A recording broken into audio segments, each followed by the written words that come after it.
Jadi semenjak ada isu pemindahan ibu kota dari Jakarta ke IKN, kayaknya sekarang kita banyak disibukkan dengan satu wacana yang kita kenal dengan kota global. Malam hari ini kita akan mencoba mengulik sebenarnya apa itu kota global. Apakah dia adalah semacam imajinasi elit gitu ya? Dan seringkali kita tahu bahwa pembangunan kota itu juga kadang-kadang dengan jargon-jargonnya tidak jarang justru meminggirkan warganya, terutama warga miskin kota. Kita juga belakangan juga mengalami backsliding demokrasi. Jadi kita mau tahu sebenarnya jika memang kota global menjadi sebuah jargon pembangunan kota, kita mau lihat sebenarnya warga bisa berpartisipasi di mana. Termasuk juga apakah warga bisa memberikan alternatif narasi sehingga terjadi demokratisasi dalam diskursus gitu. Malam hari ini kita ada 4 narasumber di depan. Kita tunggu satu narasumber. Jadi ada 2 orang urban geographer. Kebetulan dua-duanya perempuan. Kita bisa melihat perspektifnya nanti. Yang satu adalah Mbak Mia Irawati. Beliau bergiat di public virtue gitu, dan juga sekarang ikut, tadi dengar-dengar bocoran dari Mbak Dian katanya ikut penelitian di Monash University Indonesia gitu ya. Lalu yang kedua ada Mbak Dian Irawati, ya, klan Irawati. Dia akan menandingi klan Mulyono. Ya, Mbak Dian Irawati adalah program director dari Rujak dan sudah berkecimpung isu tentang urban itu sejak tahun 2000-an. Lalu yang ketiga ada Mas Carlos Nemesis. Kita akan melihat apakah dia benar-benar Nemesis melalui Mas Carlos Nemesis kebetulan bekerja di ITDP. Beliau juga urban planner gitu ya. Lalu yang keempat adalah Mas Diko. Beliau bilang katanya saya adalah tukang pompa sumber daya air gitu di kampung Gedong Pompa gitu ya, warga Gedong Pompa. Kita nanti akan melihat bagaimana wacana kota global juga nanti kita lihat praktik di lapangannya seperti apa, apakah Jakarta akan siap atau enggak gitu. Kita akan mulai diskusi round pertama. Mungkin kita akan mulai dari Mbak Dian dulu untuk bercerita kepada kita atau memberikan semacam pengantar tentang definisi kota global itu apa gitu. Saya persilakan Mbak Dian. Terima kasih Reza. Selamat malam, assalamualaikum warahmatullahi wabarakatuh. Under the spotlight literally.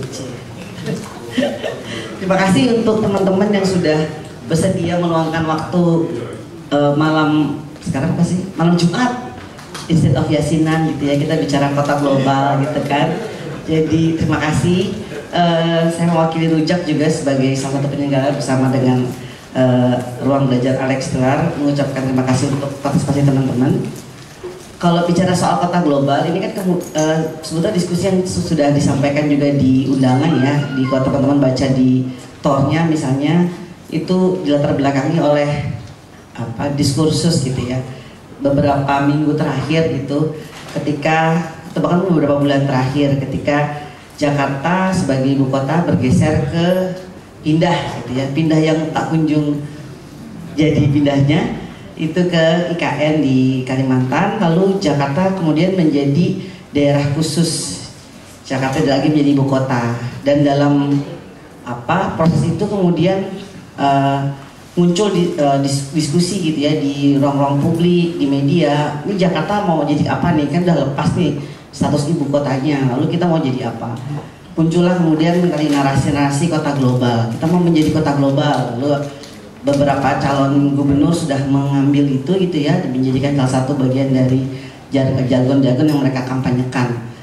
Lalu pertanyaannya kemudian apa sih kota global gitu ya? Kalau bicara soal definisi sebetulnya banyak literatur yang membahas, tidak ada sebetulnya satu definisi tertentu ya apa itu kota global, tapi memang itu suatu diskursus yang direproduksi oleh scholars gitu ya, atau akademisi yang biasanya berlatar belakang dengan berlatar belakang ilmu sosiologi, jadi sosiolog. Salah satu yang mempopulerkan ini dan selalu dibahas gitu ya, direproduksi, dibahas ulang itu adalah Saskia Sassen yang memproduksi bukunya di periode 90-an, itu judulnya Global City. Dia berdasarkan riset dari studi kasus dari 3 kota, yaitu New York, London, dan Tokyo. Jadi dia kemudian berargumentasi bahwa kota global ini adalah kota yang menjadi pusat ekonomi dunia, kota yang di dalamnya itu ada pusat-pusat ekonomi gitu ya misalnya, dan ekonominya pun beda dengan bentuk ekonomi di sebelum era 70-an. Misalnya kalau dulu di 70-an, sebelum 70-an itu kota menjadi pusat industrialisasi gitu kan, lalu kan bergeser ya, industri bergeser ke kota, ke negara-negara pinggiran, negara-negara di wilayah belahan dunia selatan gitu ya. Misalnya dari Amerika pindah ke Vietnam, pindah ke Bangladesh gitu ya. Nah itu kan perubahan-perubahan itu akhirnya kota berubah menjadi fungsinya tidak lagi kegiatan ekonomi tidak lagi industri tapi deindustrialisasi, fokus ke usaha-usaha servis, jasa-jasa finansial gitu ya, pendidikan, pusat informasi. Jadi ketika bicara soal kota global tadi, dia menjadi pusat dari kegiatan atau usaha finansialisasi tadi, menjadi pusat produksi informasi, menjadi pusat budaya gitu ya, terus menjadi tempat ya atau kota yang atau ruang yang berisi orang-orang yang punya kemampuan atau high skill employee gitu ya, pekerja yang punya kemampuan tinggi gitu, misalnya dia latar belakangnya pendidikannya minimal misalnya S1, S2 gitu. Nah spesialisasi dari itu kemudian menciptakan kayak kelompok penghuni kota tersendiri ya, yang punya kelas elit gitu ya, dan dia kemudian menciptakan juga penyedia, dalam hal ini adalah kelompok informal. Jadi kalau bicara soal kota global tadi, New York, London, Tokyo, itu mereka menjadi geography of centrality, jadi pusat dunia, pusat ekonomi dunia yang menghasilkan geography of marginality. Secara global adalah tadi bergesernya kegiatan ekonomi yang tadi industrialisasi ke daerah pinggiran, ke negara-negara selatan, tapi juga di kotanya sendiri terjadi dikotomi gitu ya, pemisahan antara kelompok yang kalau kita bilang misalnya dulu blue collar sama white collar gitu kan, ada kan film di Netflix ya, white collar kan, mereka yang bekerja di private equity gitu, perusahaan-perusahaan yang ngurusin saham, investasi gitu-gitu. Kalau di kita misalnya orang yang kerja di BJ kan beda tuh, pakai layersnya aja, linernya aja udah keren ya, coach gitu ya, kan suka dibahas tuh SCBD girls, SCBD boys gitu ya. Nah itu adalah ibaratnya kalau di London, di New York itu mereka-mereka yang memang punya status tinggi, dan itu sebetulnya mereka pun bergantung sama mereka yang bekerja di sektor informal, tapi memang pada prakteknya terjadi gap yang besar. Nah kemudian apa dampak, bukan dampak ya, dampak dari mobilisasi kota global ini, bahwa ini menjadi ranah akademisi ya, tapi kemudian dia melebar, diadopsi oleh para pengambil kebijakan. Jadi kota-kota yang seperti New York, Tokyo gitu ya, kemudian bisa dimobilisasi oleh lembaga-lembaga konsultan. Ada misalnya Oxford, lembaga pendidikan yang membuat ranking, ya kan. Ada 10, baru keluar dari indeks 2024, misalnya 10 kota global adalah New York, pasti New York, London tuh masih di situ, New York, London, Los Angeles, San Jose karena ada Google dan lain-lain ya. Terus Frankfurt misalnya kayak gitu, itu 10 kota global tertinggi gitu. Nah ini mereka kemudian memobilisasi narasi ini, jadi kemudian kita melakukan pelekatan-pelekatan, kalau namanya kota global dengan karakteristik seperti itu, maka itu adalah kota modern, dan itu kemudian diterjemahkan ke dalam dokumen-dokumen kebijakan. Jadi artinya kalau kita mau menjadi negara kota modern, maka harus meniru kota-kota seperti kota global tadi. Konsekuensinya apa? Contohnya Mumbai ya, Mumbai itu sejak tahun 90-an secara sistematis menata ulang kotanya untuk supaya menjadi kota global.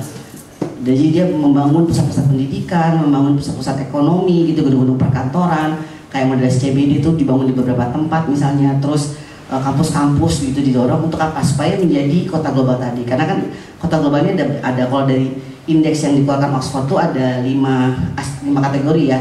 Governance, pemerintahan gitu ya, tata kelola pemerintahan, environment, terus human capacity itu kayak SDM-nya, lalu livability, apakah kota itu nyaman, satu lagi apa? Ekonomi. Jadi 5 itu. Ketika kota fokus untuk mau jadi kota global, dia berfokus untuk memfasilitasi adanya pembangunan di 5 sektor itu. Nah sebetulnya tuh nggak ada yang salah kan, siapa juga yang nggak mau punya hidup di kota seperti Rotterdam misalnya, kota-kota seperti LA kayaknya nggak sih atau kota-kota Eropa gitu ya. Saya merasa Amerika sekarang bukan lagi jadi rujukan, tapi artinya itu sudah keburu melekat. Nah itu jadi bikin tadi ya, kota-kota yang tidak berkembang seperti mereka dianggap pramodern atau tidak modern. Akibatnya jadinya kita jadi makin makin merasa rendah diri dan merasa melihat apapun yang muncul dari mereka adalah suatu teori, suatu pengetahuan gitu. Padahal kita lupa ketika bicara soal pembangunan tadi, kita kan berangkatnya nggak barengan nih. Gitu kan, ada soal faktor geografi juga gitu ya, bahwa kota-kota yang dilalah kota global ini dulu kalau menurut Friedman masuknya ke dalam kota inti, itu core. Kan ada dunia itu terjadi, kalau dia membagi 3 tuh ada core, semi periferi sama periferi pinggiran. Kita Indonesia alhamdulillah di pinggiran ya. Jadi belum sampai ke semi, belum di core. Nah, itu bunganya udah beda-beda ya, karena negara kota-kota yang kebetulan 10 besar atau 20 besar di kota global ini adalah kota-kota yang either dulu dia adalah negara yang mengkolon, menjajah dan mengekstraksi sumber daya dari negara-negara di pinggiran ini, atau dia kemudian sekarang berubah tadi menjadi kota yang memfasilitasi finansialisasi tadi ya, mengakumulasi modal-modal. Nah, jadi kalau kita bilang kemudian kenapa sih nggak bisa, ya memang agak susah juga gitu tati-tati.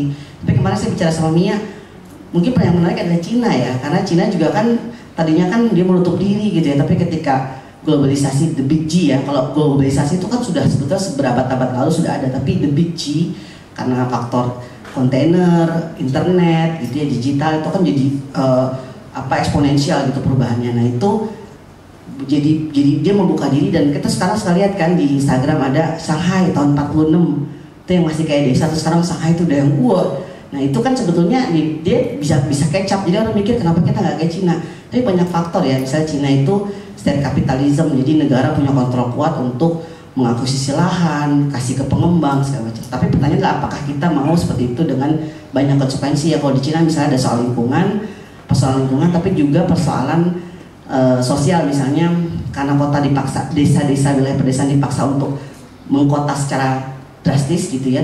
Dia urbanisasi bukan yang perpindahan warga lagi, tapi wilayah rural tiba-tiba jadi wilayah urban gitu.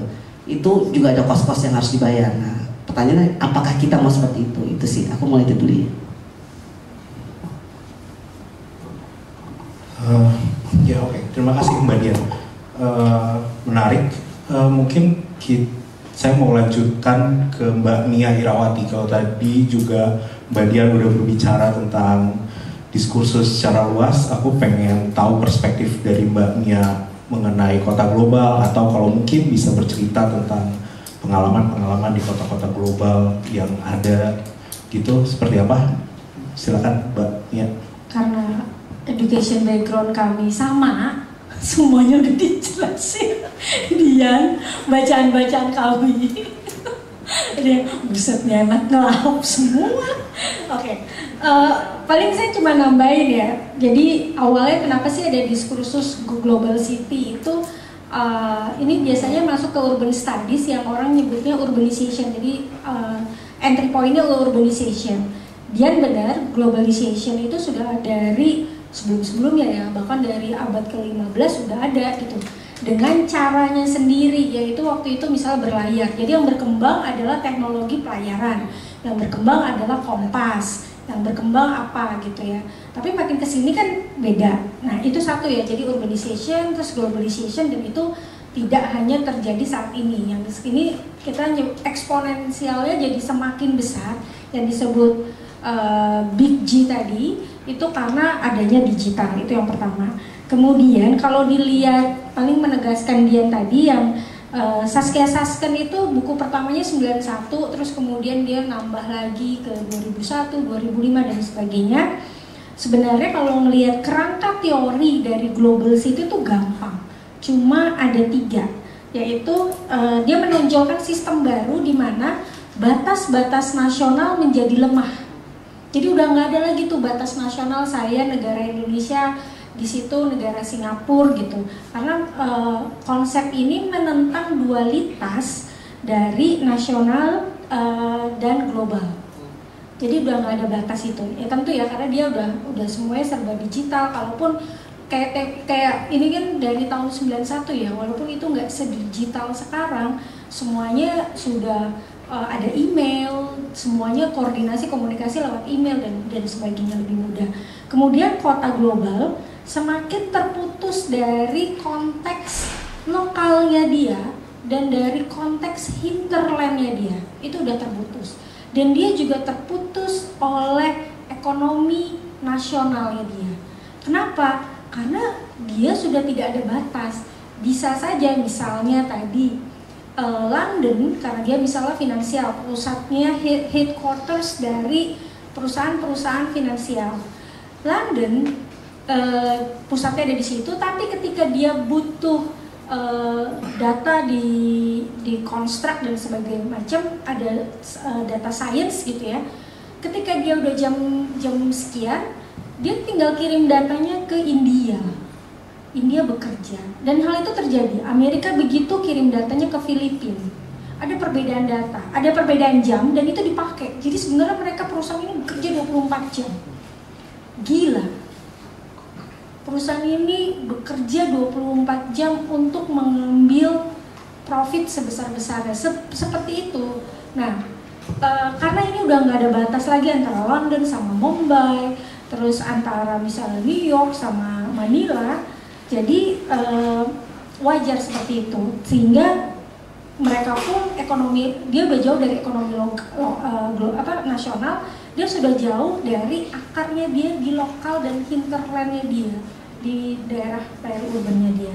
Kemudian karena digital global ini, pasar digital global sebagai platform penyedia jasa, yang jasanya itu spesialis, yang tadi Dian bilang. Jadi nggak bisa misalnya cuma perbankan doang, nggak bisa. Dia harus udah advance level dari hanya perbankan. Jadi dia orang-orang yang memang di level investasinya dia udah bisa berhitung segala macam. Dia memang spesialis gitu, dan mungkin subspesialis gitu, sehingga menjadi ekonomi aglomerasi. Jadi memang hanya kota-kota itu ekonomi menyebabkan ekonomi aglomerasi, artinya ekonominya besar hanya di dia aja akhirnya. Nah, kalau misalnya dilihat dari itu jelas dari kerangka teorinya. Kemudian tadi dia udah banyak cerita, cuma yang dikritisi adalah biasanya gapnya ada segregasi yang sangat lebar antara kelas low income people, orang kelas bawah ekonominya, sama yang atas. Itu ada gap yang sangat besar di kota-kota itu, dan itu sudah dikritisi, diingatkan oleh akademisi. Kota-kota global akan semakin gini, makin jauh gapnya antara si kaya dan si miskin, makin jauh. Jadi yang bayangin ya, white collars-nya itu udah bukan yang spesialis lagi, tapi yang udah super spesialis, subspesialis, yang gajinya sudah puluhan juta, tapi dia kantornya dengan cleaning service, dengan satpam, yang gajinya mungkin cuma 1%, 5% dari gajinya dia gitu. Dan yang satu harus bisa tidur di apartemen mewah, yang satu mereka mungkin model kayak di Hong Kong yang satu space dia harus tumpuk-tumpukan Jadi itu yang sudah dikritisi dan diingatkan berulang kali karena sudah ada contoh gitu, sudah ada dilakukan comparative study. Makanya ini pertanyaannya, emang kita mau Global City Jakarta nanti ya gitu. Nah terus, dan yang kedua emang bisa. Nah terus abis itu ini juga menuai kritik gitu dari para akademisi. Kenapa? Karena jadinya, jadi tadi John Friedman dia mulai dari 1986, kemudian Saskia Sasken, tapi John Friedman dulu World City. Jadi yang tadi yang dia bilang ada 3, inti, kota inti, terus peri-urban, terus semi-ferry sama ferry-ferry.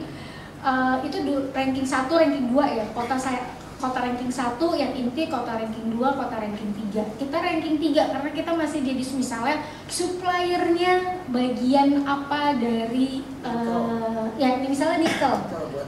Iya, atau misalnya kita bagian untuk industri mobil di apanya gitu. Kita masih inilah, kita nggak di luar, tapi masih ada walaupun di pinggiran ya. Nah, hanya saja dikritik nih yang kayak gini-gini. Kenapa? Karena jadinya mengatur kota-kota di dunia ini menjadi satu susunan hierarkis tunggal. Dan itu dikritisi pertama kali oleh Jennifer Robinson ya, tahun 2002 gitu. Yang dimana kemudian kenapa? Karena kok jadinya harus hierarki ya, 2006 ya. Harus hierarki tunggal ya, harus ada ranking 1, ranking 2, terus indikatornya gini, standarnya harus gini. Kenapa harus diatur seperti itu gitu?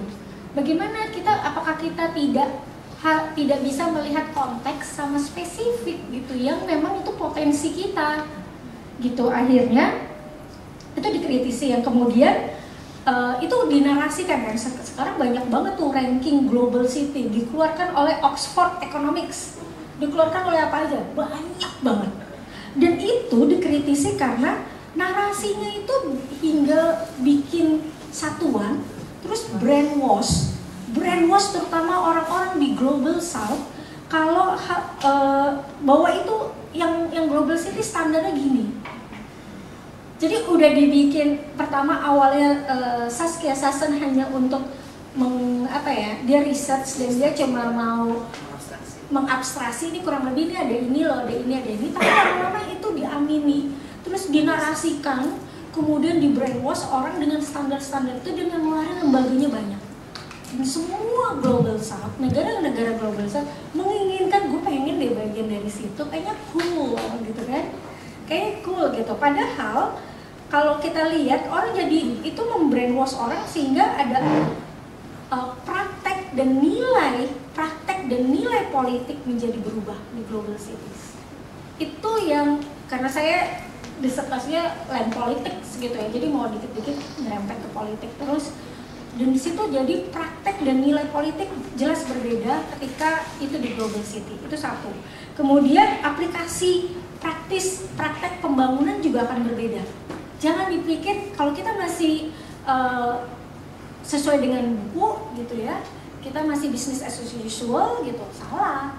Global City nggak kayak gitu praktek secara pembangunannya, hingga produksi pengetahuan yang di dalam kotanya itu juga akan berbeda.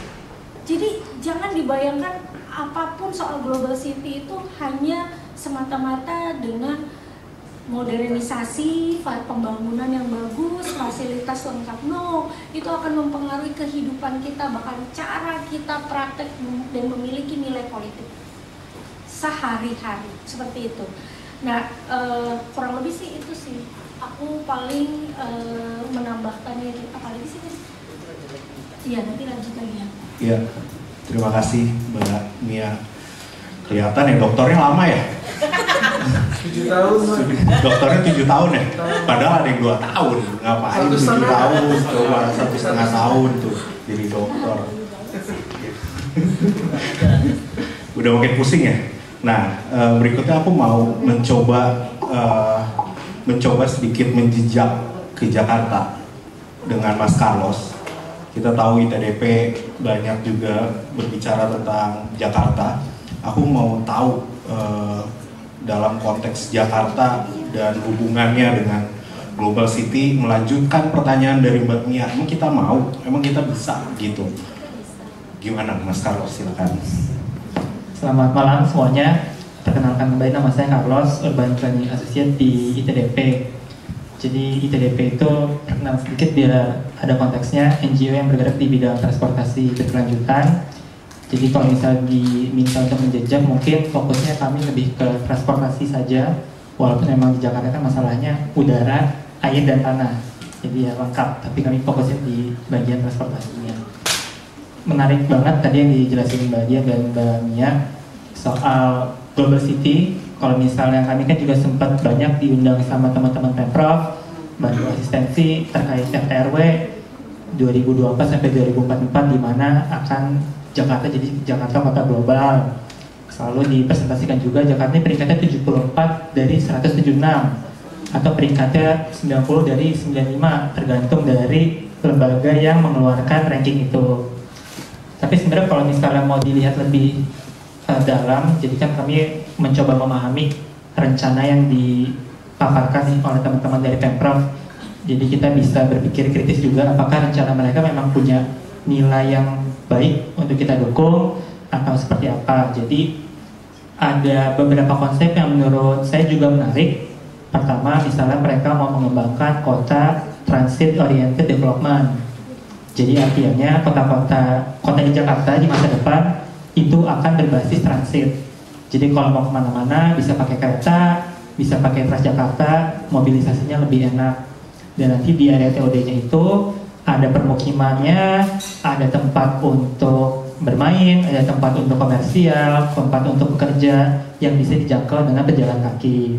Tapi bukan cuma TOD yang di stasiun-stasiun besar, itu ada konsep lainnya juga, itu namanya self-sufficient neighborhood. Jadi bagaimana permukiman-permukiman itu nanti kebutuhan dasarnya bisa dipenuhi.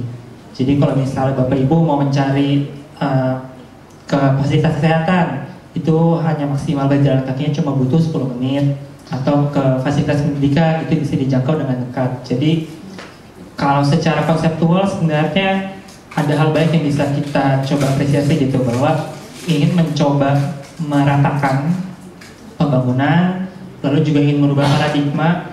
Kan Jakarta ini kota yang sangat transportasi pribadi ya, kemana-mana kita pakai mobil, pakai motor, tapi kan sebenarnya dampaknya banyak. Dan ini coba dirubah dengan bagaimana nanti di masa depan semuanya itu dilayani oleh angkutan umum. Nah, tapi ada beberapa hal yang perlu kita perhatikan juga. Saya suka dengan sebuah pernyataan bahwa rencana itu hanya rencana karena pasti akan diintervensi oleh politik.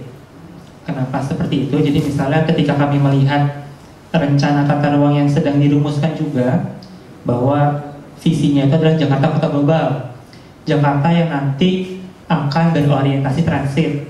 Jadi perlu Bapak Ibu ketahui, saat ini proporsi penggunaan kendaraan pribadi di Jakarta itu sangat tinggi. Itu dikenal dengan namanya modshare. Nah, modshare untuk penggunaan angkutan umum itu hanya 10%. Dan modshare untuk ojol itu hampir menyamai untuk angkutan umumnya. Sisanya pada pakai motor, pada pakai mobil. Dan salah satu dampak dari menggunakan kendaraan pribadi kan sebenarnya banyak ya. Pertama, kerugian terhadap dirinya sendiri karena mobilitasnya itu jadi ditanggung oleh individu. Padahal sebaiknya mobilitas itu ditanggung oleh pemerintah. Bergerak itu seharusnya menjadi hak asasi yang ditanggung, bukan ditanggung oleh individu tapi ditanggung oleh pemerintah. Makanya angkutan umum itu menjadi hal yang esensial. Nah, di dalam dokumen ini mereka merencanakan di masa depan warga-warga dibanding naik motor, nanti naik angkutan umum saja. Di tahun 2044 direncanakan 55% warga Jakarta akan menggunakan angkutan umum, dari yang sekarang cuma 10%. Lalu juga dengan kita naik angkutan umum bisa mengurangi polusi udara, karena seperti Bapak Ibu ketahui, mungkin di Twitter, di X sering ramai ya, polusi udara kita karena pabrik. Tapi sebenarnya dari penelitian yang terbaru dari rekan-rekan ITB, 60% konsentrasi emisi di Jakarta itu diakibatkan oleh sektor transportasi. Tapi ya kita juga tidak bisa mengurangi fakta bahwa ya pabrik juga punya dampak yang sama. Tapi ya jika kita bicara soal kemampuan Jakarta, mungkin Jakarta bisa lebih banyak kewenangan untuk mengatur di sektor transportasi. Jadi banyaklah hal-hal positif yang bisa kita gapai. Tapi jika kita lihat secara detail, ada hal yang sedikit mengganjal, terutama di dalam dokumen itu. Tol dalam kota masih tetap direncanakan di Jakarta, masih tetap. Jadi kita udah berkali-kali ganti dokumen, tapi tol dalam kota ini masih ada. Katanya mau Jakarta berbasis transit, Jakarta berbasis angkutan umum. Kok jalan tol dalam kota masih mau dibangun? Ini yang jadi perkataan saya sebelumnya. Sebagus apapun rencananya, ketika ada intervensi politik pun akan selalu ada kompromi. Yang jadi pertanyaan adalah mau sampai kapan komprominya, dan sampai kapan itu akan menguntungkan kelompok-kelompok tertentu saja. Lalu berikutnya, ketika kita bicara soal pengembangan kota global, tadi sempat dibilang oleh Mbak Mia, pasti akan ada ketimpangan. Dan ketika kami melihat ini juga akan ada potensi ketimpangan yang terjadi. Karena konsep yang mau diusung dari Pemprov ini adalah konsep berbasis transit oriented development. Sebenarnya dari ITDP kami sangat mendukung itu karena kami memiliki prinsip itu bagus secara mobilitas. Tetapi perlu kita pahami, ketika ada angkutan umum di suatu area, ketika ada kantor, ada pusat pendidikan, harga lahan pasti naik. Dan seberapa mampu warga yang sudah tinggal di sana untuk bisa menyesuaikan diri terhadap kebutuhan untuk membayar pajak bumi bangunan setiap tahunnya. Apakah itu sudah diperhitungkan? Jangan-jangan TOD ini hanya menjadi alat untuk bisa menggusur secara perlahan warga-warga yang sebenarnya sudah tinggal di sana, dan karena mereka tidak mampu untuk menyesuaikan diri terhadap harga lahan yang semakin meningkat, mereka jadinya terpinggirkan. Dan yang lebih sedihnya lagi, ini sudah terjadi di beberapa kota di dunia selatan. Mereka terpinggirkan dan mereka harus merelokasi dirinya ke area pinggiran yang tidak terjangkau oleh angkutan umum, malah jadi harus beli motor. Itu kan jadi makin ironi ya. Awalnya harusnya mereka bisa kemana-mana naik angkutan umum, tapi harga lahannya tinggi, jadi pindah ke pinggiran, naik motor, ya makin miskin lagi. Kesulitannya jadi lingkaran setan. Walaupun memang di dokumen itu sudah dikatakan bahwa akan ada 20% itu harus ada minimum untuk MDR. Tapi jadi pertanyaan lagi, siapa yang mau melakukannya? Karena kalau misalnya dari pemerintah dan praktiknya sekarang, saya agak ragu. Contohnya TOD yang ada saat ini di LRT Jabodebek. Kalau misalnya Bapak Ibu lihat di websitenya LRT City, coba main aja, lihat di situ harga satu unit studio, ini studio ya, yang cuma 24 meter persegi, satu unitnya itu 800 sampai 1 miliar. Studio, bukan bedroom, jadi kecil banget. Terus juga mungkin pelunas yang nempel ke stasiun KAI itu juga sekitar segitu juga. Jadi ada mandat untuk MBR, tetapi yang melakukan juga bukan dari pemerintah, badan usaha, dan badan usaha ini memiliki orientasinya lebih kepada profit kembali. Lalu ketika dibilang ini adalah kota global, tapi praktiknya gimana? Rencana mungkin pasti bagus, tapi kita ketika melihat praktiknya, pelaksanaannya, intervensi-intervensi politik yang mungkin ada, kita perlu berhati-hati dan sangat kritis tentang bagaimana itu akan dilaksanakan, dan jangan sampai malah menimbulkan ketimpangan yang sangat timpang banget yang tadi Mbak Mia katakan.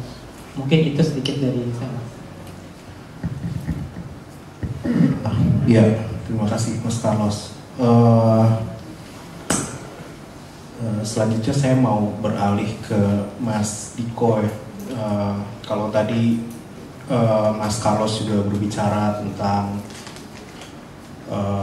persoalan hunian salah satunya, dan saya kira juga kita melihat, saya baca kemarin dari laporan Jakarta Smart City 2023, salah satu aspek yang difikirkan dalam menuju global city selain persoalan-persoalan ekonomi, percepatan pada sirkuit kapital, terus lalu juga berbicara tentang riset inovasi, tapi juga berbicara tentang hunian yang layak. Nah, aku mau mendengarkan perspektif dari Mas Diko dan pengalamannya bersama JRMK, lalu juga tinggal di Kampung Gedong Pompa. Sebenarnya menurut Mas Diko, sebagai warga, bisa nggak sih Jakarta menjadi kota global gitu, atau mungkin juga bisa bicara pengalamannya di kampungnya itu seperti apa, bicara tentang hunian yang layak. Monggo Mas Diko. Terima kasih Mas Tega. Assalamualaikum warahmatullahi wabarakatuh. Selamat malam teman-teman. Iya, kebetulan saya bagian dari yang penghasilannya 5% dari yang tadi Mbak Mia bicarakan ya. Saya termasuk bagian yang 5% itu. Terus kalau misalkan kayak Jakarta bisa nggak sih jadi kota global ya? Kalau saya sendiri pesimis sih, karena memang pola pikir masyarakat di kita itu kan rumit juga ya Mas, rumit juga karena memang kata nyaman ini beda-beda kan orang mengartikannya. Kalau misalkan mereka sudah nyaman kayak di Kampung Budong Bomba itu sendiri, kalau misalkan kayak ya memang mereka nyamannya di tempat itu. Kalau misalkan mau dipindahin ke Rusun aja berkali-kali, dulu waktu zamannya kepemimpinan Pak Basuki Cahayapurnama, mereka sudah dipindahkan ke Marunda, tapi tetap perekonomian mereka adanya di Muara Baru. Jadi mereka nggak bakalan bisa berkembang kalau misalkan mereka nggak tinggal di Muara Baru, karena harus beradaptasi lagi dengan lingkungan yang baru. Itu menjadi catatan juga sih sebenarnya, karena memang mungkin kalau untuk pengontrak bisa, tapi kalau untuk si pemilik bangunan atau si pemilik huniannya itu hampir 90% mungkin nolak. Dengan apalagi dengan penggantiannya, kalau misalkan sampai tergusur itu yang cuma kerohiman kayak gitu kan, itu juga mungkin ya agak sedikit lumayan PR jadi pemerintah sih, buat PR jadi pemerintah. Kalau memang misalkan yang tadi disampaikan sama teman-teman, bisa nggak sih Jakarta jadi kota global, karena memang sepengalaman kami di JRMK ya memang seperti itu. Karena memang kita mau digeser kayak gimana ya, pusat perekonomian memang bisa kita nyari harga makanan murah, beli air murah, itu cuma ada di kampung kota sebenarnya. Di luar kampung kota susah kan makan. Mana ada sih sekarang teman-teman bisa nyari warteg harga 10.000 di pusat kota Jakarta. Di pusat kota Jakarta nih masih ada dapat makan dapat 10.000 kan enggak. Itu kalau mungkin kalau di pesisiran kampung kota itu ya masih banyak yang harga-harga memang terjangkau. Apalagi yang tadi Mbak Mia bilang, kita itu masih termasuk tergolong orang yang penghasilannya 5%, bahkan mungkin ada juga yang 1%. Walaupun mereka kerja di pabrik, karena di pabrik juga di tempat saya di Muara Baru itu ada beberapa perusahaan yang memang menerapkan sistem pembayaran gajinya itu harian. Jadi satu harinya itu mereka cuma dibayar 25 atau 35.000, lembur pun cuma dibayar 2.000 rupiah.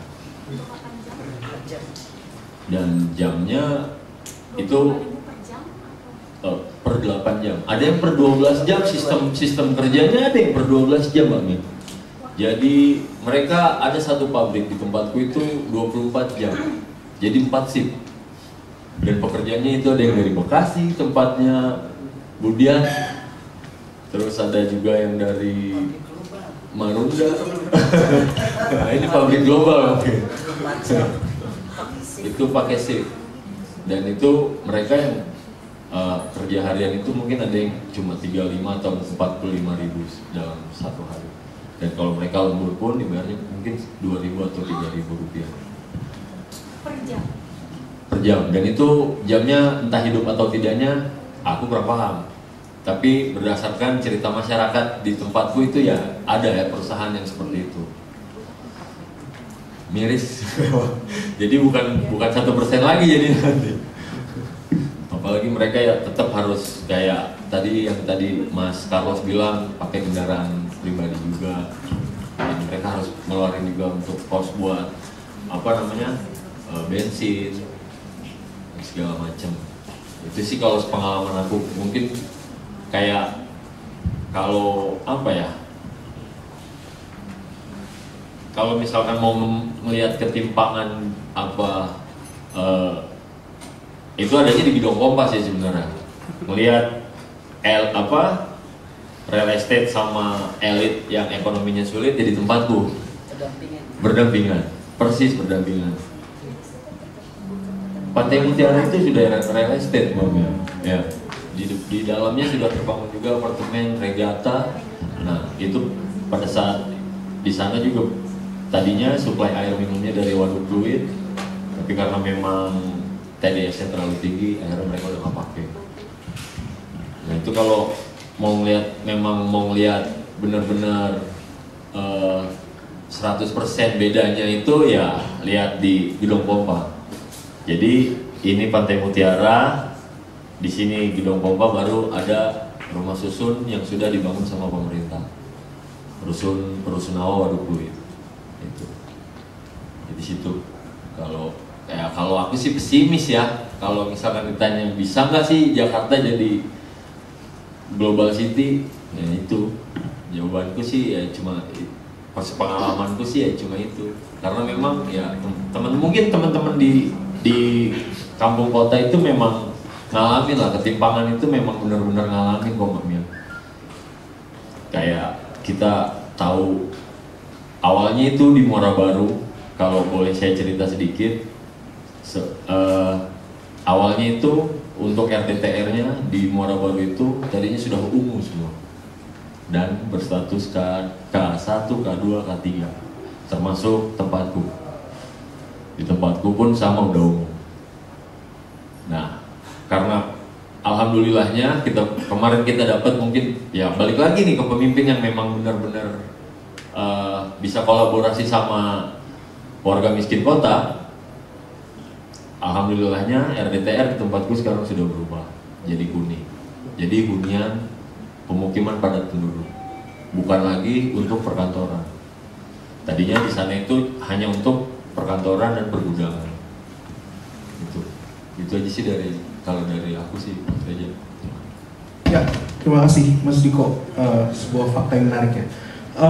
Karena ini judulnya dialog interaktif, saya mau mengundang dari teman-teman dua orang untuk berbicara atau sharing perspektif tentang kota global.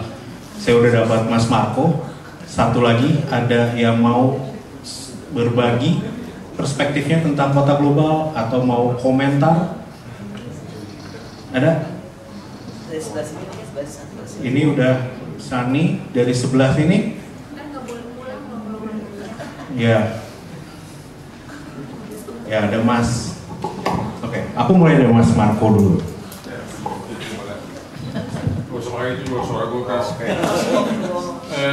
Saya cuma mau menekankan kalau pandangan teoritis dan dari undang-undang itu seolah-olah ketidakadilan itu akan terjadi kan, tapi pengalaman dari Mas Tiko kan sudah terjadi ya.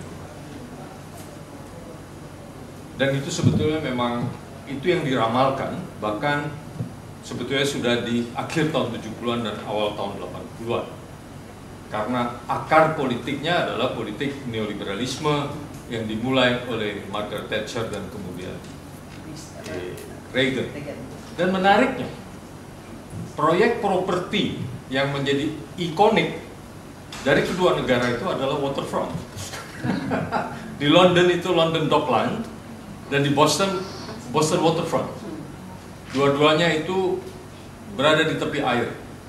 Jadi teman-teman yang di tepi air itu menghadapi bahaya itu.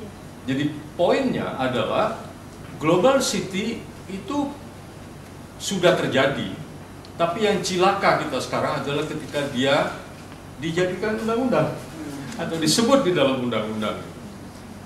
Ini memang cilakanya bangsa kita atau negara kita yang mengikuti irama yang dipukul genderangnya oleh orang lain, yang sebetulnya dimulai dari Thatcher tahun 79, kemudian diperkuat oleh Reagan pada tahun 83. Sebetulnya sejak itu kita sudah begitu. Jadi pengembangan real estate, bumi serpong damai, dan seterusnya, dan selalu yang menjadi salah satu sumber pengembangan yang terpenting itu adalah tanah dan bangunan atau istilah kita bisnis properti ya. Dalam bahasa Indonesia yang kuno yang saya pakai adalah usaha tanah dan bangunan. Gitu ya. Nah, saya pikir kita harus bersiap itu. Jadi ketimpangan ketidakadilan itu sudah terjadi dan itu khas. Sudah dicatat ya, misalnya oleh Thomas Piketty yang mendata kapitalisme dalam 200 tahun. Jadi sebenarnya ketimpangan sesudah Perang Dunia Pertama turun, kemudian sesudah Perang Dunia Kedua turun, lebih banyak lagi. Tiba-tiba tahun 80-an itu naik. Dan sekarang ini mencapai tingkat yang lebih tinggi ketimpangannya terhadap tingkat sebelum Perang Dunia Kedua. Jadi hasil kerja para sosialis di Perang Dunia Pertama dan Perang Dunia Kedua itu seperti bubar sekarang gara-gara sesudah tahun 60-an, tahun 70-an para kapitalis merasa pertumbuhan kita lambat, jadi kita harus memicunya menjadi lebih tinggi. Sebenarnya itu lebih kepentingan mereka dan itu terbukti sekarang kan. Setiap pertumbuhan itu sekian persen terbanyak masuk ke kantong mereka daripada terbagi oleh atau diantara kaum miskin kota. Mereka mengukur tentu saja ketimpangan antara dua poin, satu kekayaan dan penghasilan, tapi yang diukur adalah 10 penghasilan orang-orang terkaya dibandingkan dengan 50% orang termiskin di dunia di banyak negara, termasuk yang diukur adalah India dan Cina. Indonesia agak kesulitan data, tapi kita bisa membandingkan diri kita dengan India dan Cina. Ya, yang jelas-jelas kemudian naik yang disebut belalai gajah itu grafik. Dari tahun sebelum Perang Dunia Pertama, Perang Dunia Kedua naik, tuh dia turun, tuh naik lagi kayak belalai gajah gitu. Sekarang ini lagi dalam keadaan naik. Jadi bahaya yang kita hadapi karena ini disebut di dalam undang-undang, luar biasa kebodohan bangsa kita yang dipatrikan di dalam undang-undang gitu. Ya, yang sebetulnya memang udah jadi dia zaman Orde Baru itu seperti malu-malu, tapi udah terjadi kan. Properti adalah menjadi utama dan pembagian keuntungan selalu adalah hasil dari bisnis properti dan lebih banyak lari ke pemilik modal. Jadi menurut saya kalau kita harus berjuang untuk itu, yang kita harus tekankan memang keadilan gitu. Dan tekankan keadilan bukan pertumbuhan. Kita bisa juga berargumentasi bahwa kita selalu menyebut adil makmur ya, bukan makmur adil. Adil dulu baru makmur. Sebab apa? Kalau kita adil dan merata, sebenarnya Orde Baru percaya itu, sempat di akhir-akhir itu percaya kita harus memeratakan. Karena kalau ada pemerataan pembangunan dalam pengertian akses ke angkutan umum, akses ke air, akses ke perumahan di kampung, makin banyak orang yang punya akses itu, maka makin banyak orang yang produktif kan sebetulnya. Kalau makin banyak orang yang produktif ya makmur dan makmurnya merata. Jadi perjuangan kita memang, jadi maksud saya mau bilang jangan kita terkena ilusi seolah-olah akan terjadi ketidakadilan. Ketidakadilan sudah terjadi dan ibu bapak ini mengalami gitu. Tapi dengan dicantumkannya di dalam undang-undang ini menjadi makin sangat mengerikan. Kalau mau diramalkan bukan meramalkan ketidakadilan, tapi ketidakadilan yang akan makin menjadi-jadi. Sorry panjang lebar. Iya, terima kasih Mas Marco.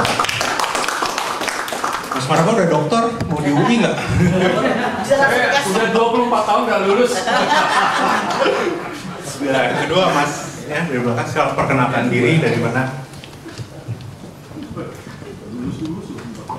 Ya, selamat malam semua. Perkenalkan saya Abi, individu aja sih. Mungkin nggak perlu mewakilkan apapun gitu ya. Sebenarnya di sini awalnya datang mau ketemu Carlos sih, kebetulan Carlos tuh senior saya dulu pas kuliah gitu ya. Nah tadi angkat tangan juga katanya kalau nggak ada angkat tangan kan nggak boleh pulang. Jadi takutnya kita sampai malam di sini. Mungkin saya share pendapat aja ya, opini gitu karena tadi ngikutin diskusinya. Saya dulu sempat kuliah juga di tata kota kan, urban planning. Cuman ternyata udah banyak yang saya lupa gitu dalam waktu beberapa tahun gitu karena pekerjaannya mungkin udah nggak di situ, udah nggak banyak relevan lagi dengan bidang urban planning. Dan di registrasi itu kan juga sempat ditanyain ya, apa pendapatnya soal kota global gitu. Tadi saya ngisinya sih, kota global adalah yang masyarakatnya siap untuk bersaing secara labor market global gitu. Dan ternyata tadi ngikutin diskusi, there's so much more than that gitu kan, there's so much implication dan juga risk dan juga other side lah dari kota global ini gitu. Dan jadinya ngingetin lagi sih saya gitu soal seberapa kompleksnya urban planning gitu dan segala macam isinya. Dan di satu sisi agak bersyukur juga dengan bidang ini. Cuman di satu sisi saya nggak tahu sih perjalanan nanti diskusi akan seperti apa. Cuma kan tadi yang saya tangkap adalah oke, kita tadi ditampilkan banyak gitu ya dari resiko dan lain-lain, dan juga betapa sulitnya, ataupun mungkin pertanyaan juga terkait dengan optimis dan pesimis dan lain-lain. Cuman mungkin saya penasaran aja sih apakah nanti diskusinya bisa juga kita bahas soal terus nextnya apa buat Jakarta gitu kan. Kalau emang ternyata kota global itu sulit, apakah ada, maksudnya kita mau dibawa kemana gitu. Tentunya ini kan pasti pertanyaan yang kompleks. Cuman apakah kita akan menuju ke suatu, I don't know, label lain gitu selain kota global, atau ternyata ya bukan ke situ arahnya gitu sih. Mungkin itu aja dari saya.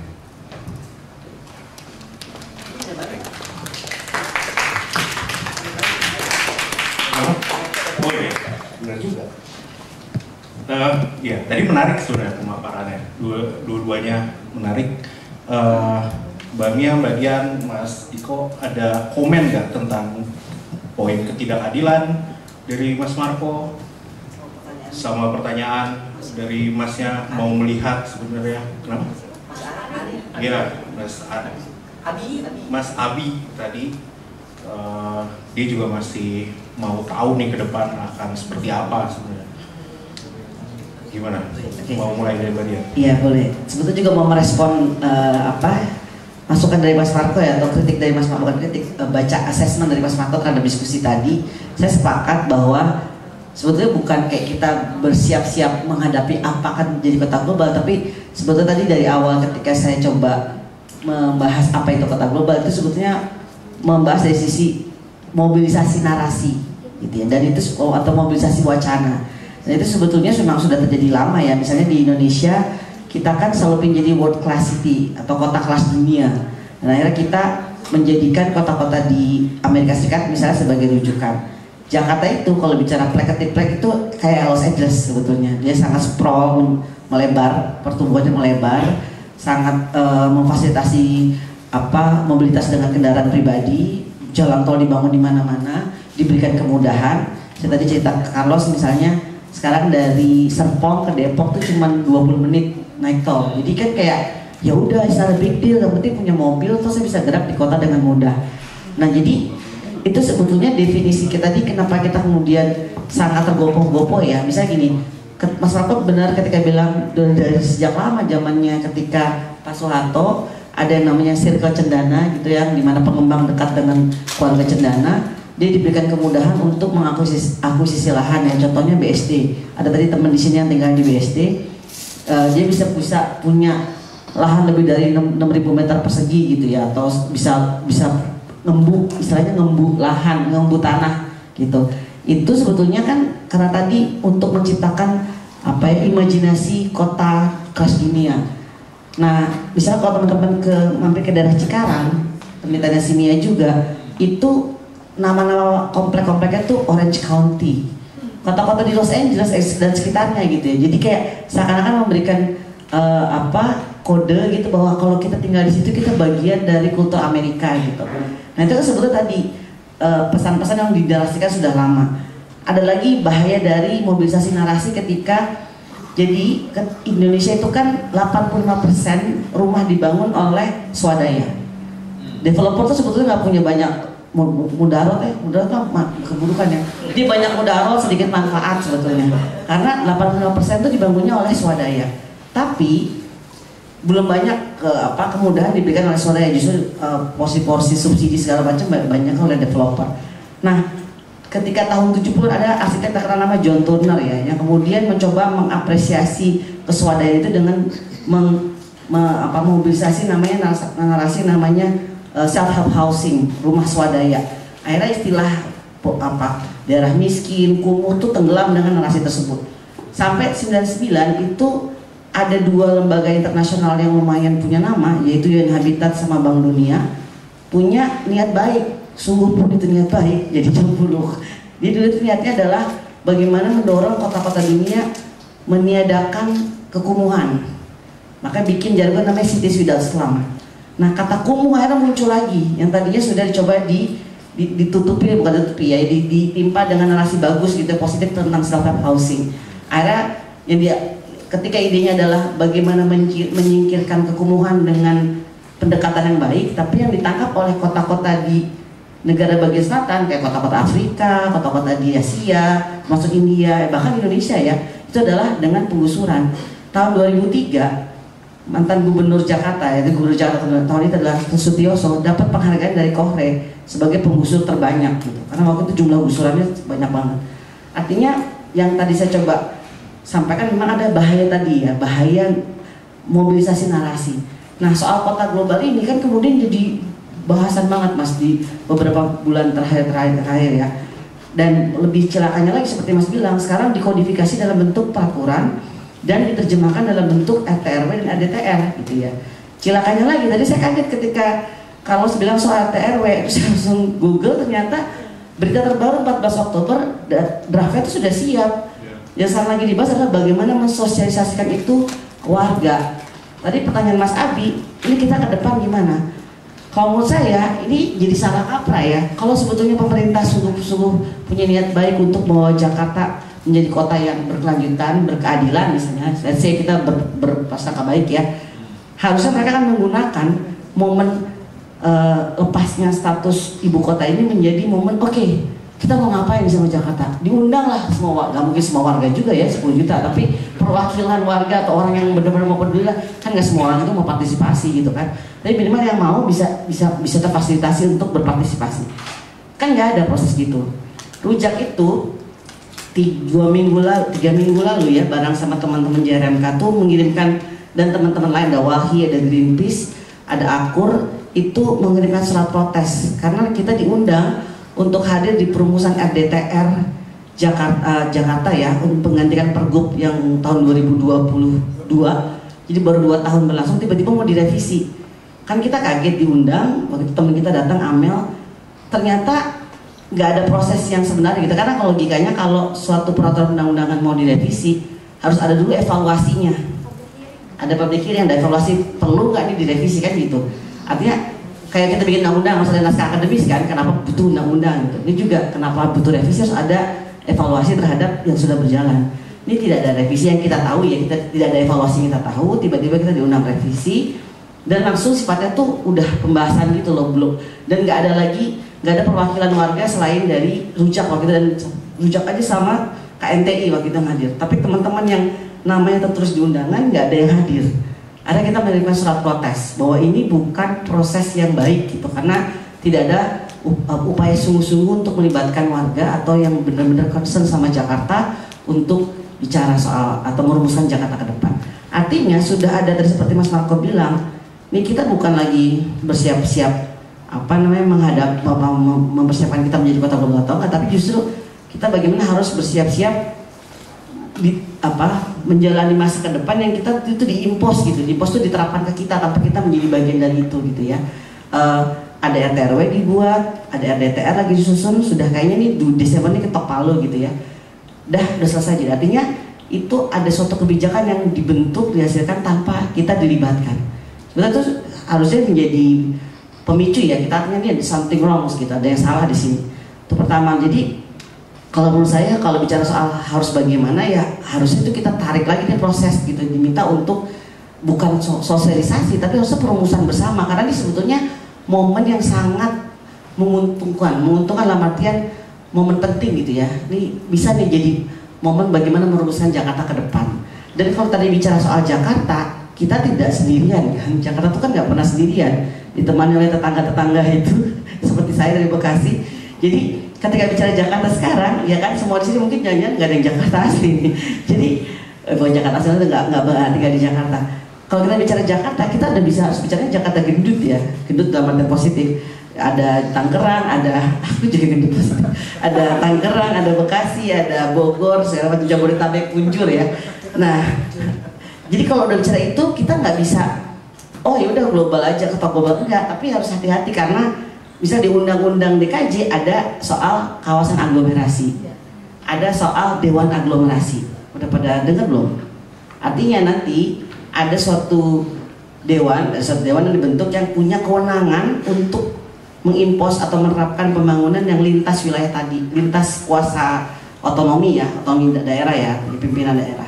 Artinya ini tuh buat saya banyak too much dalam artian kok kayak kita terburu-buru, satu sisi narasinya gede-gedean, terus prosesnya diam-diam, terus warga mau ditaruh di mana? Itu sebetulnya kalau menurut saya kita yang sebagai warga harus menggugat itu gitu. Kita posisinya di mana? Kalau tadi Mas Diko cerita gimana warga nggak punya kuasa untuk tadi bahkan menentukan di mana mereka harus tinggal ya, karena bukan diganggu tapi diintervensi dengan tawaran pindah ke rusun yang ternyata nggak sesuai sama kebutuhan warga.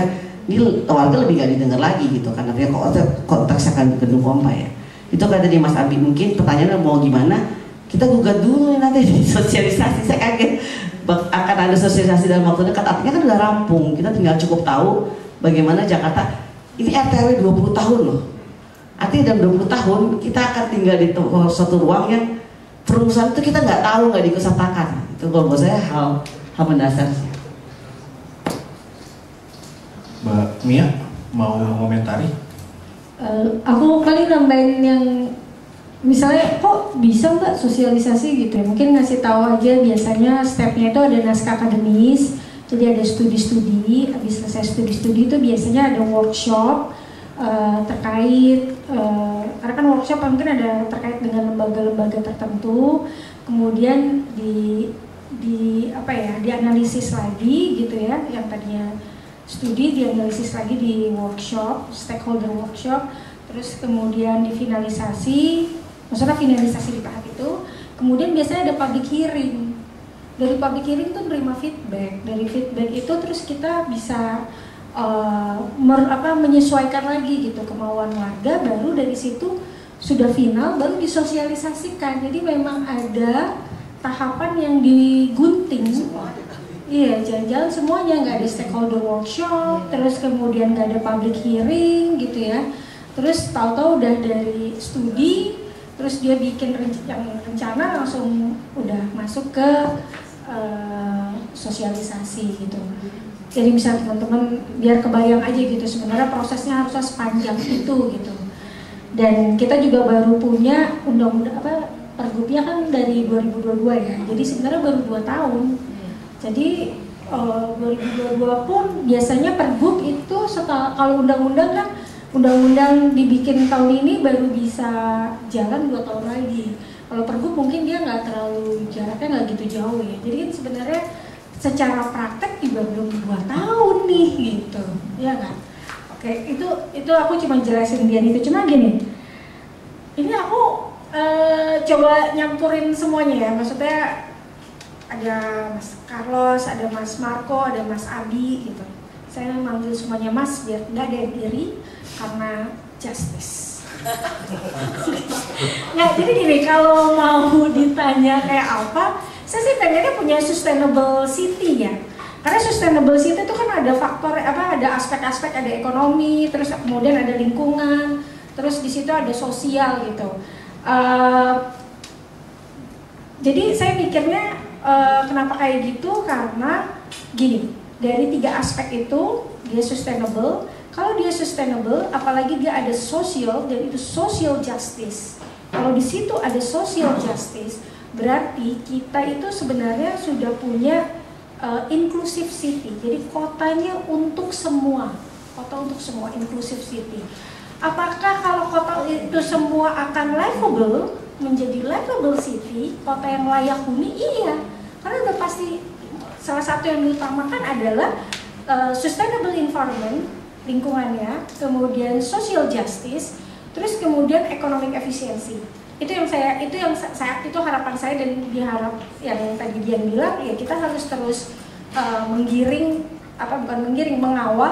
mengawal step-step pemerintah daerah sekarang soal RDTR, RTRW dan sebagainya. Jadi nggak apa-apa mengkritisi, itu nggak apa-apa. Kita bukan berarti kita membenci, tapi ini menjadi kewenangan kita dan ini menjadi hak kita. Itu. Nah, terus balik lagi misalnya tadi Carlos bilang soal TOD gitu ya. Ini saya udah ngomong berkali-kali, ini mungkin yang berapa kali ya, ini kalau 4 kali event di mana saya bahas TOD. Sekarang dan saya waktu itu yang pertama kali bahkan saya bicara TOD di situ saya menjadi pembicara dengan Pemprov DKI ya.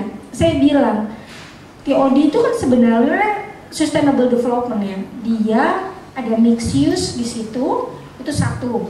Kemudian dia untuk kenyamanan dan keamanan jalur untuk pejalan kaki itu 2. Kemudian harus terkoneksi kan, tentu nyaman dan aman itu ya.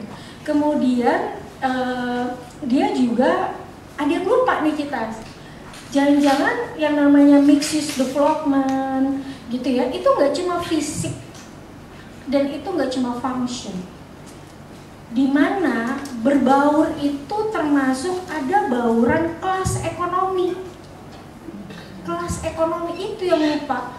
Jadi di dalam TOD itu harusnya ada affordable housing, hunian layak untuk kelas ekonomi rendah.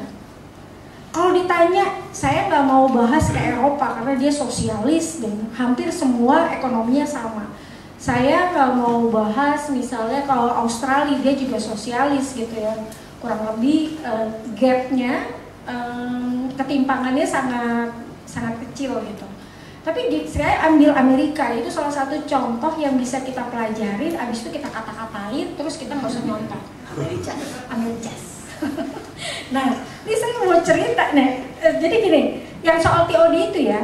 Kita lupa tuh, itu sebenarnya TOD itu ada 3 aspek, satu ekonomi, satu lingkungan, environment, satu sosial. Jadi ketika TOD satu, economic efficiency instead of economic growth. Pemerintah tuh mikirnya kalau TOD itu economic growth. Enggak, economic efficiency, tujuannya itu bukan economic growth. Ada bedanya loh, economic efficiency dan economic growth. Itu satu. Yang kedua, sustainable environment. Jelas itu hemat bahan bakar, ngurangin gas emisi dan sebagainya ya, terus compact design dan sebagainya. Terus yang ketiga, social justice. Jadi salah satu tujuannya TOD atau disebut, kalau saya manggilnya biasanya ETOD, equitable TOD, di mana itu keadilan, TOD keadilan, yang berkeadilan. Jadi penerima manfaatnya harus campuran. Jadi campurannya nggak cuma fisik, nggak cuma fungsi, sampai kelas-kelas ekonomi, sampai jenis pekerjaan harus campuran. Jadi nggak cuma kelas menengah ke atas terus cuma untuk tertentu. Bagaimana siklus kehidupan bisa jalan? Kalau misalnya di situ white collars, terus siapa yang menjadi cleaning service? Siapa yang menjadi satpam? White collars juga? Kan nggak mungkin ya. Itu lupa yang seperti itu, dan berharapnya TOD itu nggak, karena dia dekat dengan rel, dengan transportasi massal yang berbasis rel dan itu jarak jauh, jangan sampai dia dekat kok sama MRT atau sama KRL. Jangan sampai orang-orang ekonomi kelas rendah ini pulangnya ke Tangerang, pulangnya ke Ciputat, pulangnya ke Bogor. Itu nggak pas lagi sama konsep TOD. Itu nggak balik lagi, yang sebenarnya TOD itu untuk back to city, kembali ke kota, itu nggak pas lagi.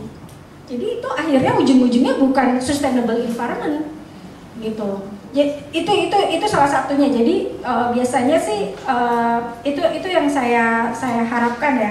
Makanya kalau tadi yang ketika Mas Marco bilang kapitalis segala macam, iya, tapi kita sebaiknya mengawal, apalagi TOD ini sudah ada sejak, kalau nggak salah ada di RT/RW sejak berapa ya, 2012 ya? Udah 2012, sampai sekarang kan masih terus menjadi sebuah plan gitu ya. Itu udah 10 tahun lebih, udah 12 tahun gitu. Kalau mereka mau merealisasi nanti gitu ya, untuk kepemimpinan yang berikutnya, kita jangan sampai tertipu TOD itu seakan-akan hanya untuk, kan lahannya mahal. Kalau lahannya mahal, enak aja dong ngasih ke mereka, murah. No, banyak banget dilakukan penelitian komparatif study Dimana itu nggak mungkin. Ketika misalnya TOD ada sisi yang misalnya dekat dengan rel, jadi kan di situ ada rel bergetar, kemudian ada kebisingan, kemudian ada akses-akses yang kita tidak bisa menghindari, itu langsung ke fasilitas umum yang dimana crowded. Apakah daerah situ kalau orang kelas ekonomi atas mau? Enggak dong. Itu bisa dijual. Jadi ada yang memang kita kasih harga premi di kawasan TOD itu, tapi ada juga yang kita kasih diskon. Kalau kita bahas harga properti gitu loh, nonsense kalau dibilang semuanya harganya harus harga premi, karena by design itu agak susah gitu. Apalagi view-nya, kebetulan dapat view yang nggak enak ada di belakang mallnya, yang itu udah jelas service area. Nonsense kalau kita bilang semua harga premi, itu ada harga diskon. Kita terus balik lagi ke Amerika ya. Saya tadi mencatat beberapa hal gitu. Tadi juga kita bahas soal TOD juga kebetulan saya. Jadi saya agak enak juga nih hari ini ininya. Di Amerika misalnya kita ngeliat New York. New York kan tadi global city, ya nggak? Terus kita lihat, kita lihat yuk ke Manhattan gitu. Mana nih contekan gue ya? Copot susah gue nggak kayak lu tuh. Oke. Jadi gini, ada TOD di global cities. Contohnya kita ngambil New York, paling gampang di Manhattan, Brooklyn sama Queens. Itu 3 daerah itu ada di New York ya. Bener nggak Bu Dian? Nah, Beda kelas. iya beda kelas kan? Beda level. Kalau Manhattan tuh udah paling upper. Terus Brooklyn gitu, Queens yang nih. Nah, konsentrasi di situ TOD-nya ada hunian iya, perkantoran iya, retail iya, dan semuanya di sekitar station ya, dia ada di situ. Tapi dia memberikan affordable housing untuk low income people di TOD Manhattan sebesar 20 hingga 30% dari total unit hunian. Coba Manhattan tuh udah paling mahal di New York, yang dimana New York itu global city masih ngasih 20 hingga 30%. Kebayang ya? Jadi kalau misalnya narasi pemerintah daerah bilang ini mahal itu mahal, kita udah banyak kok contohnya di dunia ini nggak begitu. Itu satu. Terus kedua, kita lihat di Brooklyn. Brooklyn itu levelnya menengah ya. Di Brooklyn juga gitu. Di Brooklyn kita lihat itu juga mencapai sekitar segitu juga. Terus ada lagi yang di Queens itu 25%. Jadi memang rata-rata 20 hingga 30% hunian untuk low income people. Itu udah pasti. Kalau ditanya Amerika kan semuanya orang kaya, no way, ketimpangannya gila banget. Kelas ekonominya cek deh. Gelandangan lebih banyak di sana daripada di sini. Percaya deh, ya nggak deh? Iya.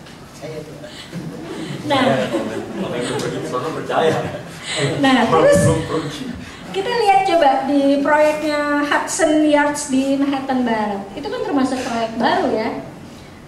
Itu udah berapa sih? Ternyata ada 20% dari total 4.000 unit hunian yang terjangkau untuk kelas ekonomi bawah.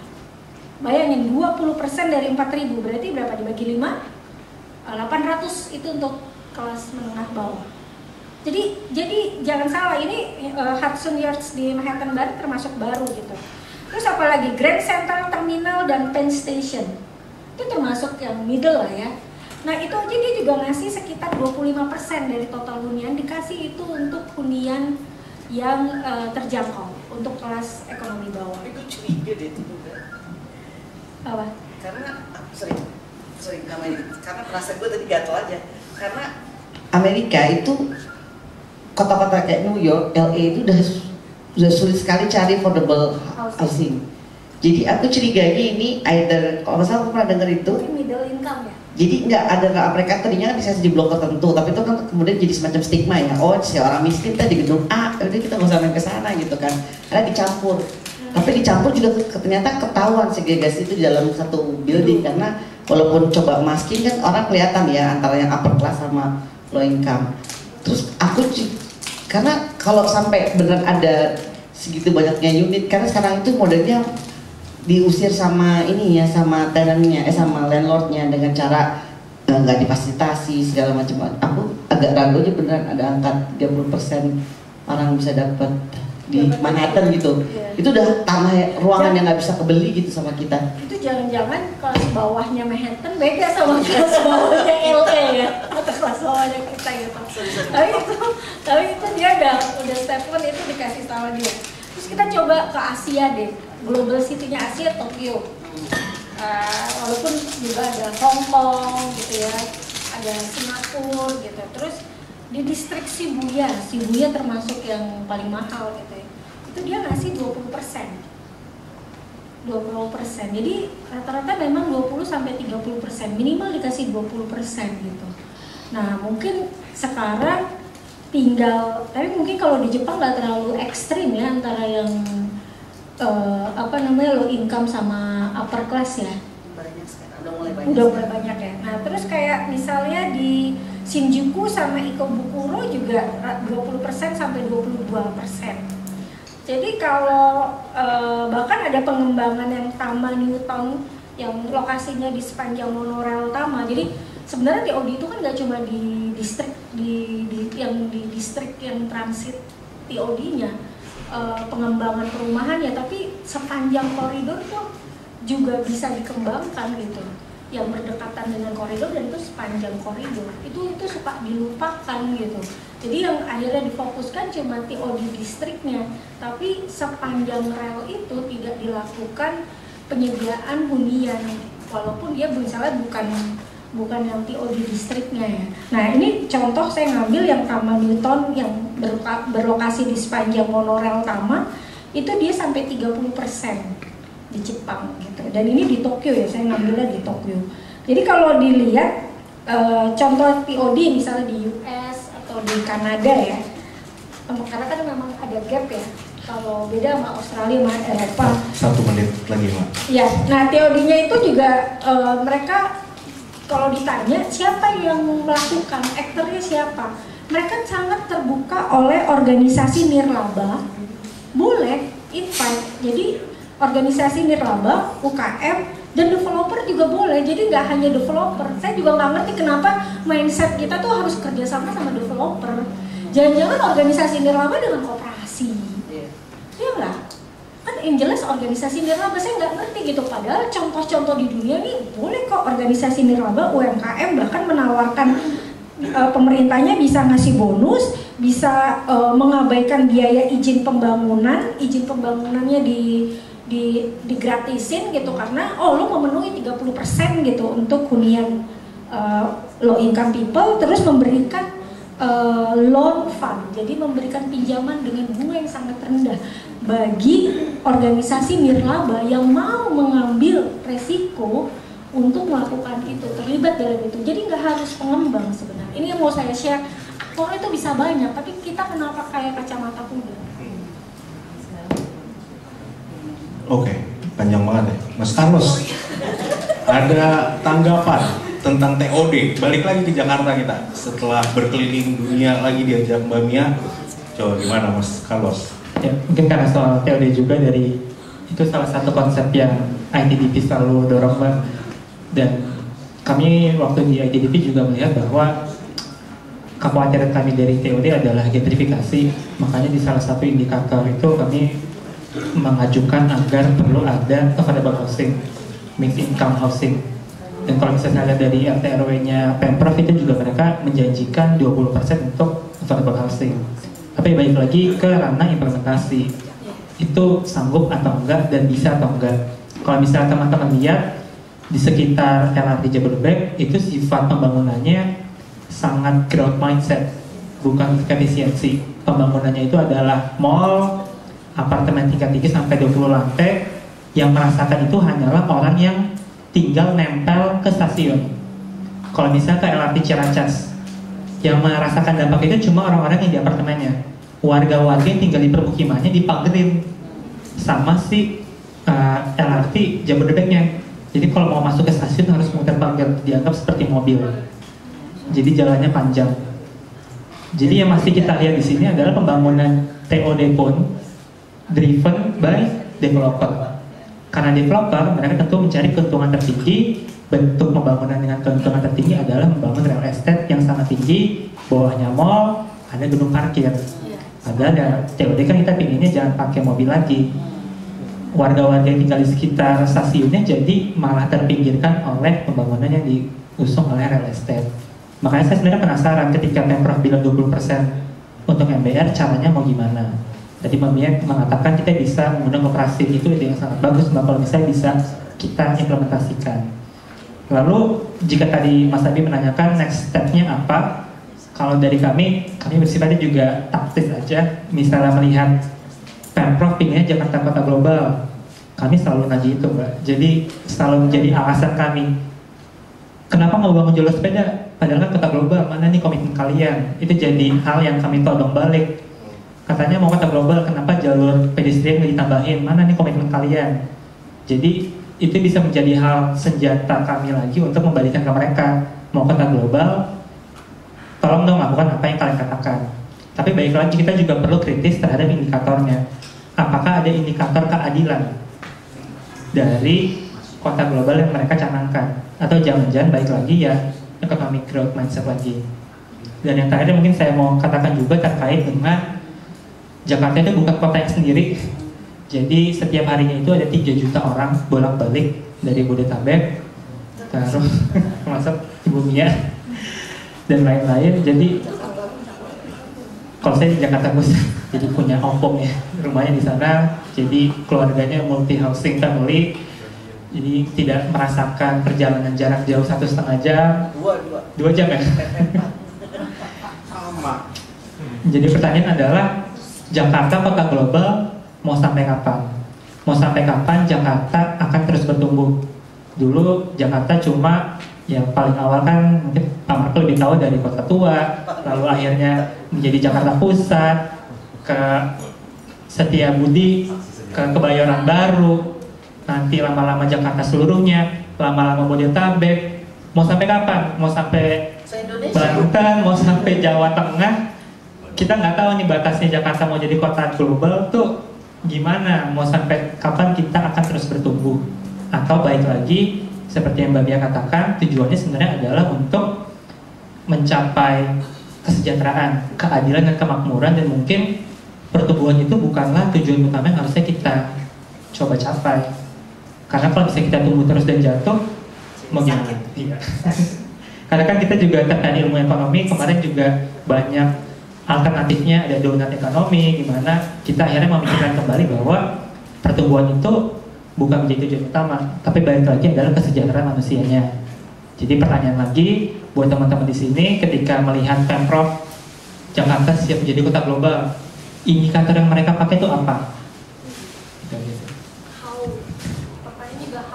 Iya. Ya menarik. Mas Diko, ada komentar nggak? Ini kan tadi juga ada ajakan tuh dari Mbak Dian, gugat dulu dong proses perencanaannya. Nah, aku pengen juga dengar pendapat Mas Diko dan apa yang dilakukan teman-teman JRMK dalam proses perencanaan yang kadang-kadang dinilai kurang partisipatif gitu ya. Ya, kalau kemarin kan kita juga udah sempet ngangkat isu yang revisi RDTR itu Mas, bareng sama teman-teman di dengan kampung-kampung kota yang lain. Itu udah kita coba aksi, tapi sampai sana ternyata yang kita datengin juga nggak ada. Jadi cuma ngirim utusan, selalu ngirim utusan saya sebutkan dulu. Sekarang Teguh, ya. Kamunya gubernur kita Pak sekarang. Ya. Kamunya gubernur. Iya. Tapi kan kalau kemarin kan kalau kata Mas Andi harusnya mereka beliau temuin kita gitu, tapi malah ngirimnya malah orang yang bukan di bidangnya malah jadinya. Itu. Jadi kayak memang ya warga miskin ini memang udah cuman udah mesti didengerin gitu lah. Mungkin gitu. Jadi udah dikasihnya utusan yang lain. Maka mungkin sampai terakhir aja kan bikin wartawan bohongan di istana gitu. Ya, mungkin kayak gitu sih. Jadi ya kalau aku mengenai pesimisnya ngeliatnya itu terus, tapi juga jadi pertanyaan sebenarnya. Ada pertanyaan juga sebenarnya untuk untuk teman-teman kampung kota. Kalau misalkan memang benar jadi, bisa nggak pemerintah itu nggak sampai ngegusur yang memang udah kemarin itu udah dirubah gitu, yang memang udah diperjuangin sama teman-teman warga kampung kota itu kan kita berjuanginnya juga nggak sebentar gitu. Memperjuangkan untuk merubah zonasi itu nggak sebentar, prosesnya panjang. Belum lagi kita dengan tetangga sendiri aja harus berantem. Antara kita teman-teman di JRMK, terus kita dikasih bantuan sama Rujak sama UPC, belum lagi kita juga bersinggungan sama pemerintah setempat kayak RT RW-nya yang mereka nggak paham. Padahal kalau mereka paham, di Morogoro itu kan memang beberapa di Morogoro itu memang nggak paham gitu. Jadi disangka mafia tanah, Mas. Disangka mafia tanah kita. Padahal kita bareng-bareng perjuangin hak mereka orang. Jadi teman-teman di JRMK, teman-teman di Rujak, teman-teman di UPC itu, kenapa kita kemarin itu sampai bikin mapping sendiri dan didampingin kan? Nah itu tuh fungsinya ini loh, partisipasi masyarakat gitu. Cuman masyarakat yang lain ini nggak paham apaan sih, bukan kalau orang awam gitu kan. Padahal kita udah coba sosialisasi. Di tempatku pun di Gedong Pompa udah sosialisasi. Tapi kita bersinggungan dengan ada di Gedong Pompa itu ada satu lokasi yang memang lokasinya itu ada di atas air, di atas laut. Dan di sana itu pun tetap kita jamah, kita rangkul, tetap kita mapping.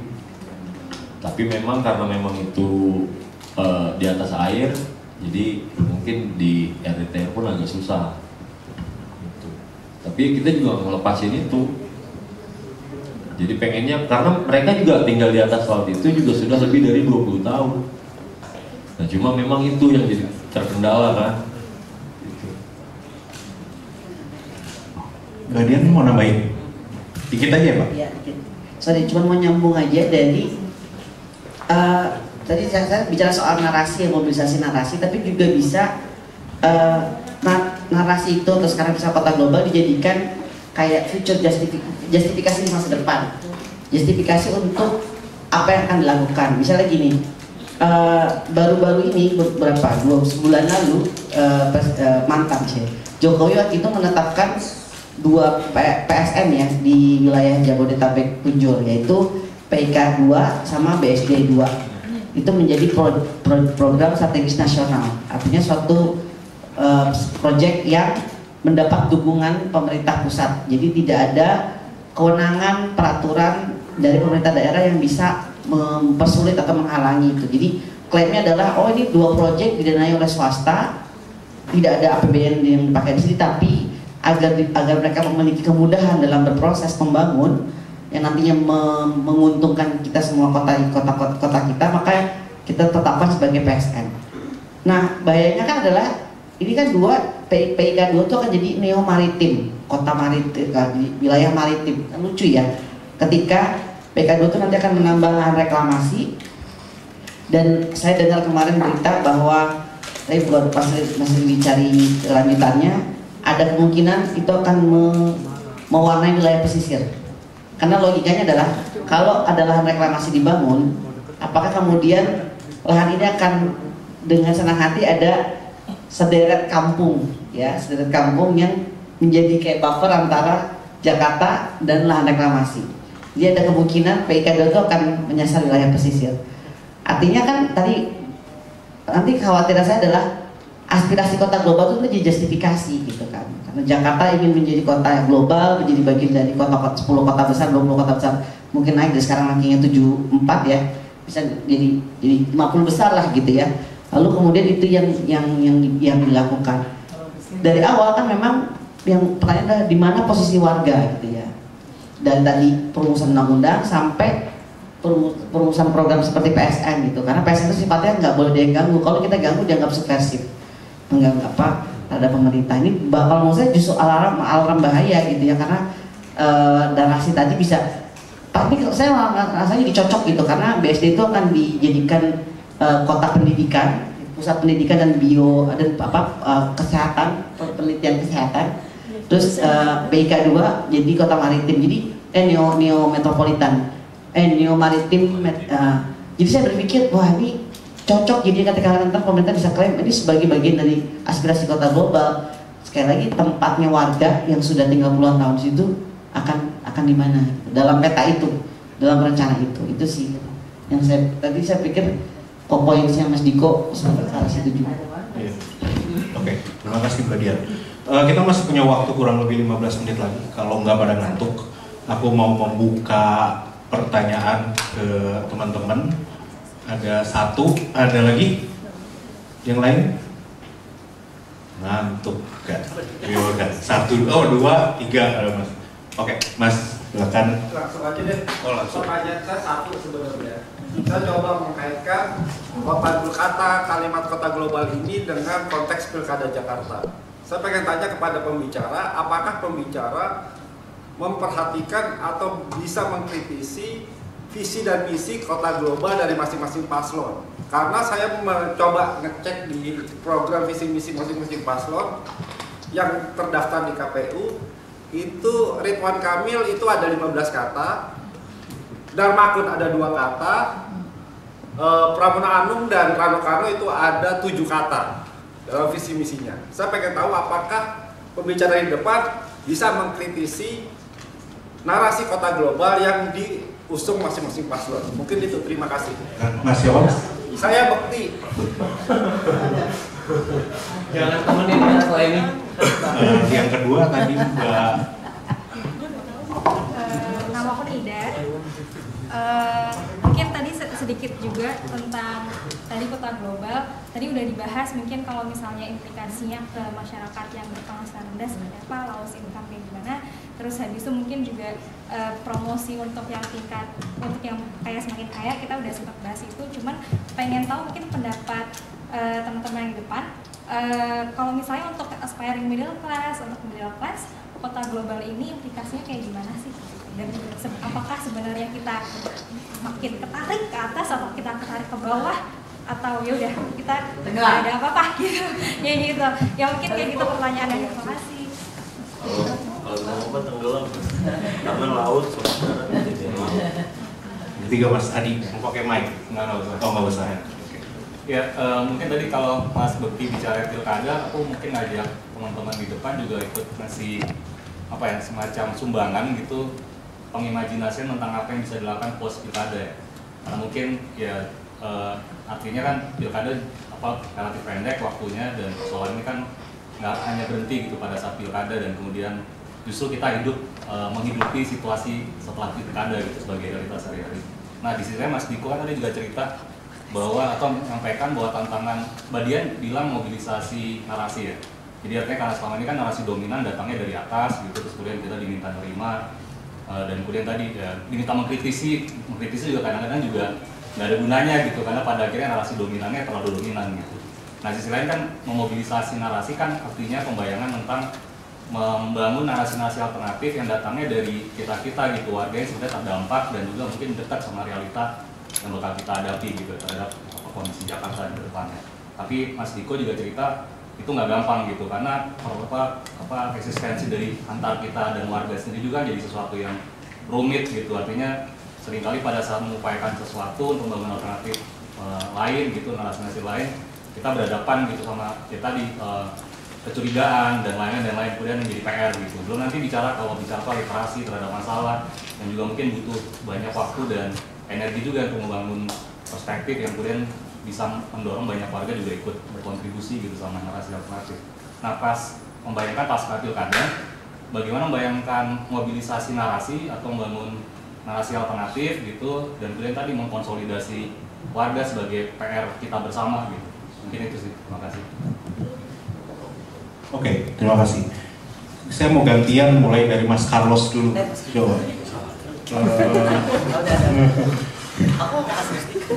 Oh, ya Mas Carlos, Mas Diko, terus baru yang perempuan-perempuan. Ya mungkin pertanyaan pertama dari Mas Bekti ini mungkin jawaban individu ya, bukan institusi.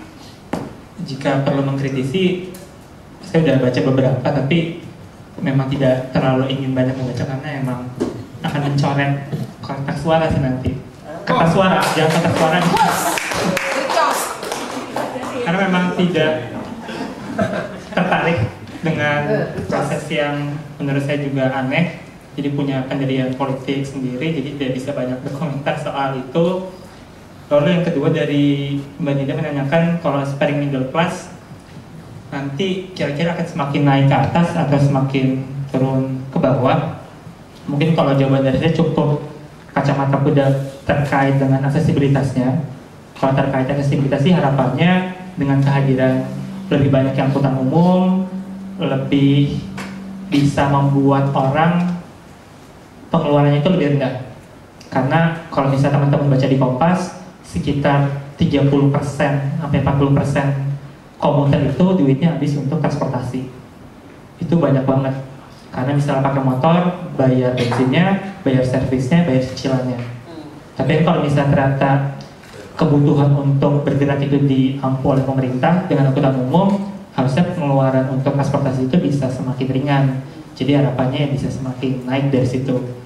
Dan juga mungkin dari sisi hidup, kualitas hidup, tadi misalkan TOD-nya itu benar-benar dijalankan secara adil, secara benar-benar dengan kondisi yang seideal mungkin, ya bisa lebih banyak kesempatan kerja, bisa lebih banyak tempat untuk bersukaria, bersenang-senang, jadi lebih enak harusnya.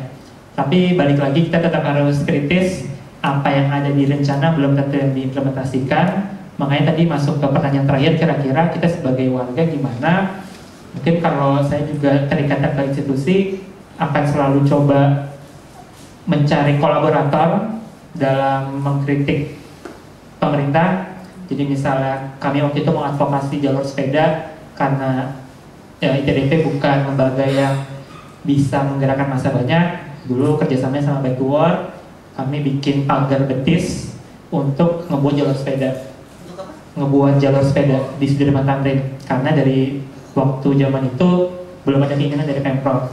Jadi dengan turun di jalan, akhirnya Pemprov melihat ngapain nih orang-orang malah jadi pagar pelindung jalur sepeda. Harusnya kan ini tugasnya mereka. Akhirnya kalau teman-teman tahu jalur Sudirman Tamrin, sekarang udah ada jalur sepedanya. Jadi, itu zaman pandemi, itu 1 tahunan.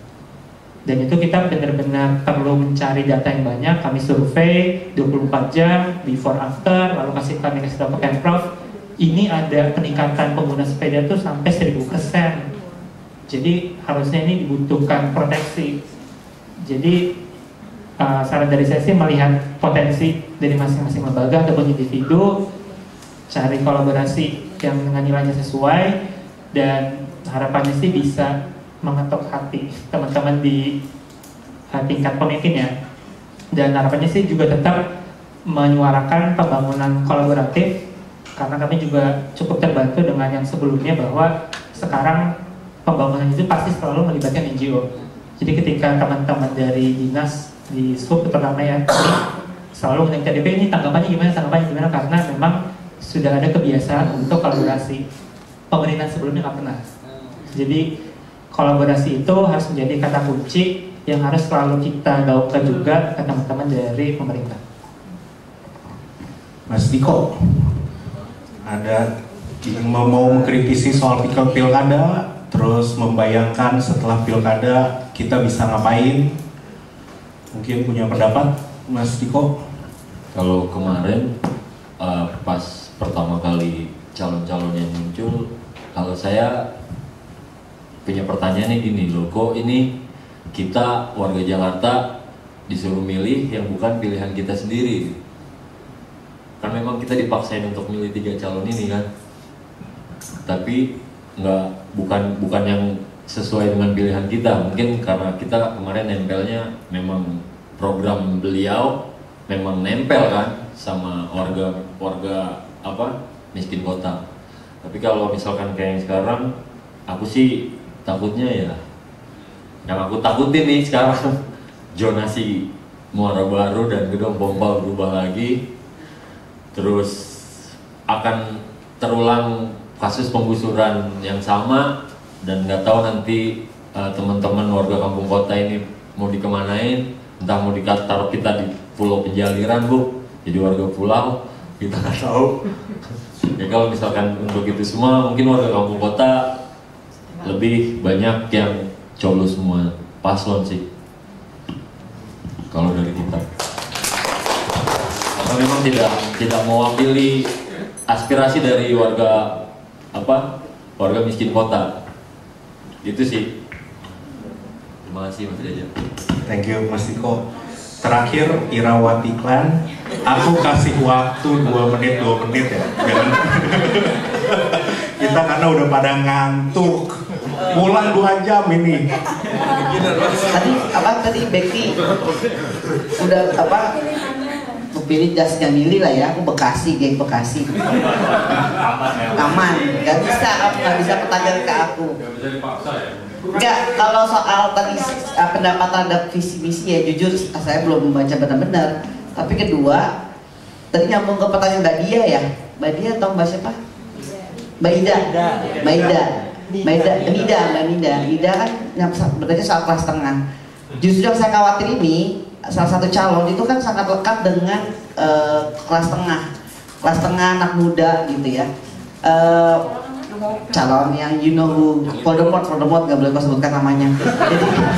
Jadi kan ada nama istilah kalau di salah satu riset di Delhi itu ada namanya nuisance talk.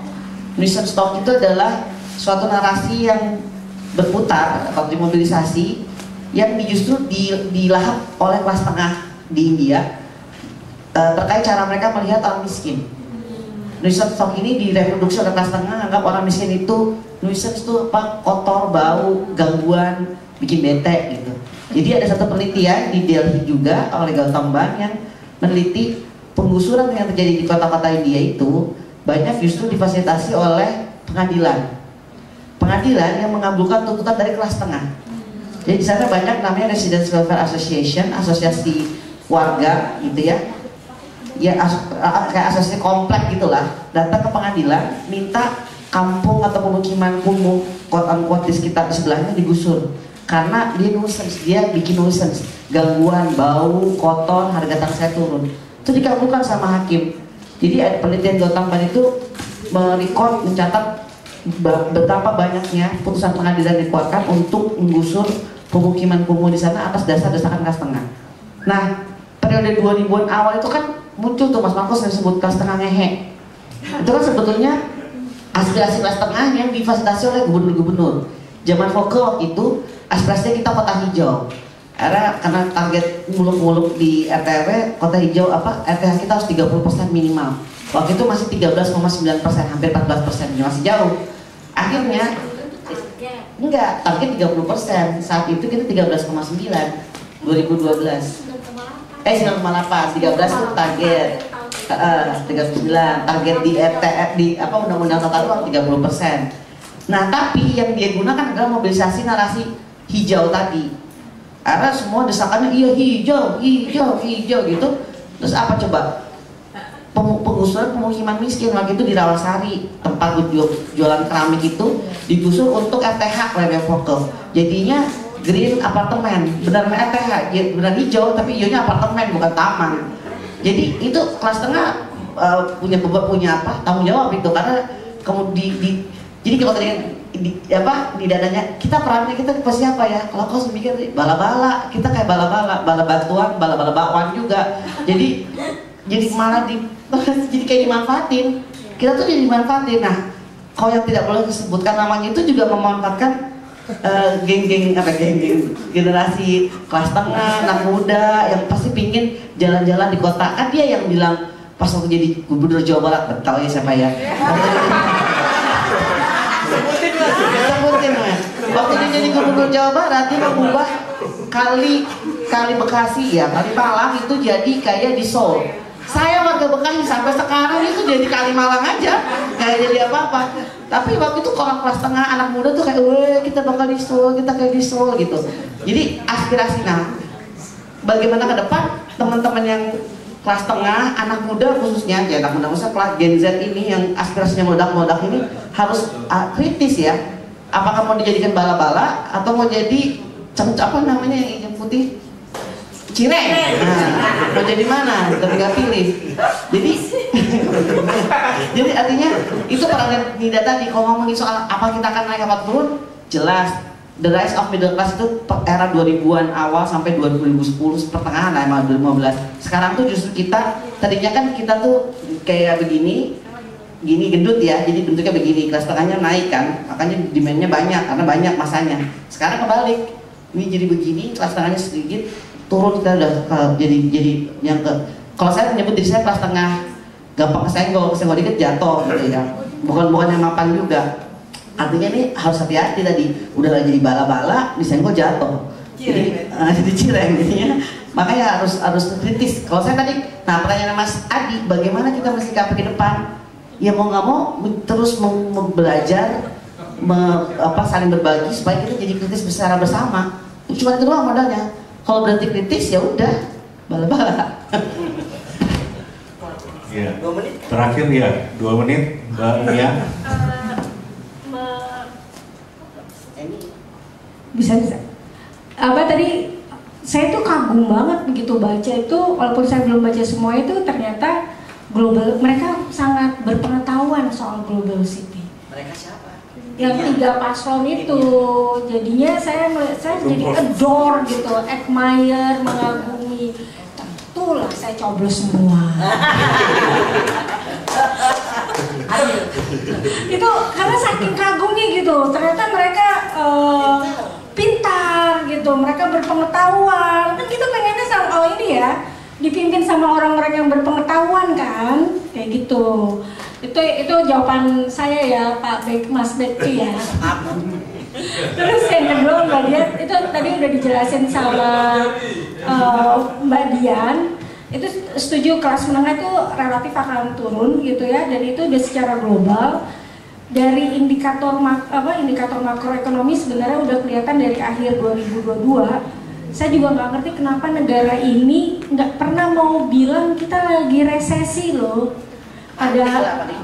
Iya, itu mungkin takut nanti dilengset kayak zaman 98, dan itu mulai dari situ. Padahal indikator makroekonomi secara global aja sudah menunjukkan penurunan dari akhir 2022. Kita juga gitu, makanya deflasi yang 5 bulan terakhir tuh udah jelas. Cuma kita lagi dininak bobokan saja. Nah, saya nggak tahu apakah kita mau dininak bobokan lanjut atau enggak. Terus yang Mas Adi bilang, yang pertanyaan sama Mas Adi, saya setuju sama Mas Carlos yang bilang kolaborasi. Menurut saya kolaborasi dan mutual support itu, saling support itu penting gitu ya, sesama institusi. Bahkan kalau perlu, sebenarnya contoh-contoh di Amerika untuk bikin TOD itu mereka merangkul NGO supaya berdiskusi sama NGO, kemudian bertanya kepada NGO-nya bagaimana mengkomunikasikan hal ini ke masyarakat gitu loh. Karena di sana cukup kritis ya. Apa-apa enggak, baru ngomong dikit enggak kan. Jadi mereka juga akhirnya belajar dari NGO bagaimana nih ini sebaiknya gimana gitu. Kayak ke ITDP ini sebaiknya gimana? Oke, hasilnya gini, udah ada keluar, sintesanya segala macam. Terus ditanya bagaimana kita mengkomunikasikan dengan masyarakat, kayak gitu. Jadi karena kadang tuh ada cara komunikasi yang beda, penggunaan kata atau term yang beda dan sebagainya. Itu menarik. Ternyata kolaborasi pemerintah dan NGO itu bisa dilakukan gitu. Terus saya sangat mendorong yang namanya collective action. Kita nggak bisa action sendiri-sendiri. Menurut saya baik warga kampung gitu, entah masih di dalam afiliasi JRMK maupun kampung-kampung yang lainnya, sebenarnya collective action, karena quantity itu penting. Pemerintah kita itu bullshit kalau nggak peduli sama quantity. Tapi ketika melihat JRMK ada berapa orang, oh ternyata ada sekian 26 kampung, ditambah kampung-kampung yang lain, mereka juga jiper lagi. Oh iya ya, jadi kita nggak apa-apa, rangkul aja. terus kita melakukan collective action dan kita tunjukkan ini kita besar loh, angka kita segini, walaupun ujung-ujung ya cuma 1.000 ya gitu dibandingkan 10 juta gitu kan, tapi itu nggak apa-apa. Jadi collective action itu berproses pelan-pelan. 2 menit, terima kasih tuh ya. Ini gara-gara pertanyaan Mas Bekti jadi ketahuan oposisi semua ini. Oh, bisa diedit aman, diedit ya nanti ya. Kalau nggak diburemin. Ya udah, oke. Jadi sekian buat saya setelah berdiskusi malam ini sesuai dengan judulnya kota global apaan sih? Tanda tanyanya malah makin banyak sebenarnya gitu. Tapi setidak-tidaknya dari forum ini saya berharap kita bisa merumuskan pertanyaan dengan lebih baik gitu ya. Tadi saya kira sepanjang diskusi ada begitu banyak kata kunci yang selalu digaungkan terakhir-terakhir oleh Irawati Klen soal kolaborasi, soal kritis bersama-sama. Saya pikir itu bisa menjadi salah satu keywords yang sebenarnya bisa kita eksplorasi lebih jauh, bagaimana model, bentuk, strategi, taktik, dan segala macam. Akhir kata, terima kasih kepada Mas Carlos, Mbak Mia, Mbak Dian, Mas Diko. Terima kasih kepada teman-teman yang sudah hadir dan mengikuti diskusi selama 2 jam ini. Selamat malam, saya mau pulang karena 2 jam. Terima kasih, selamat malam semuanya.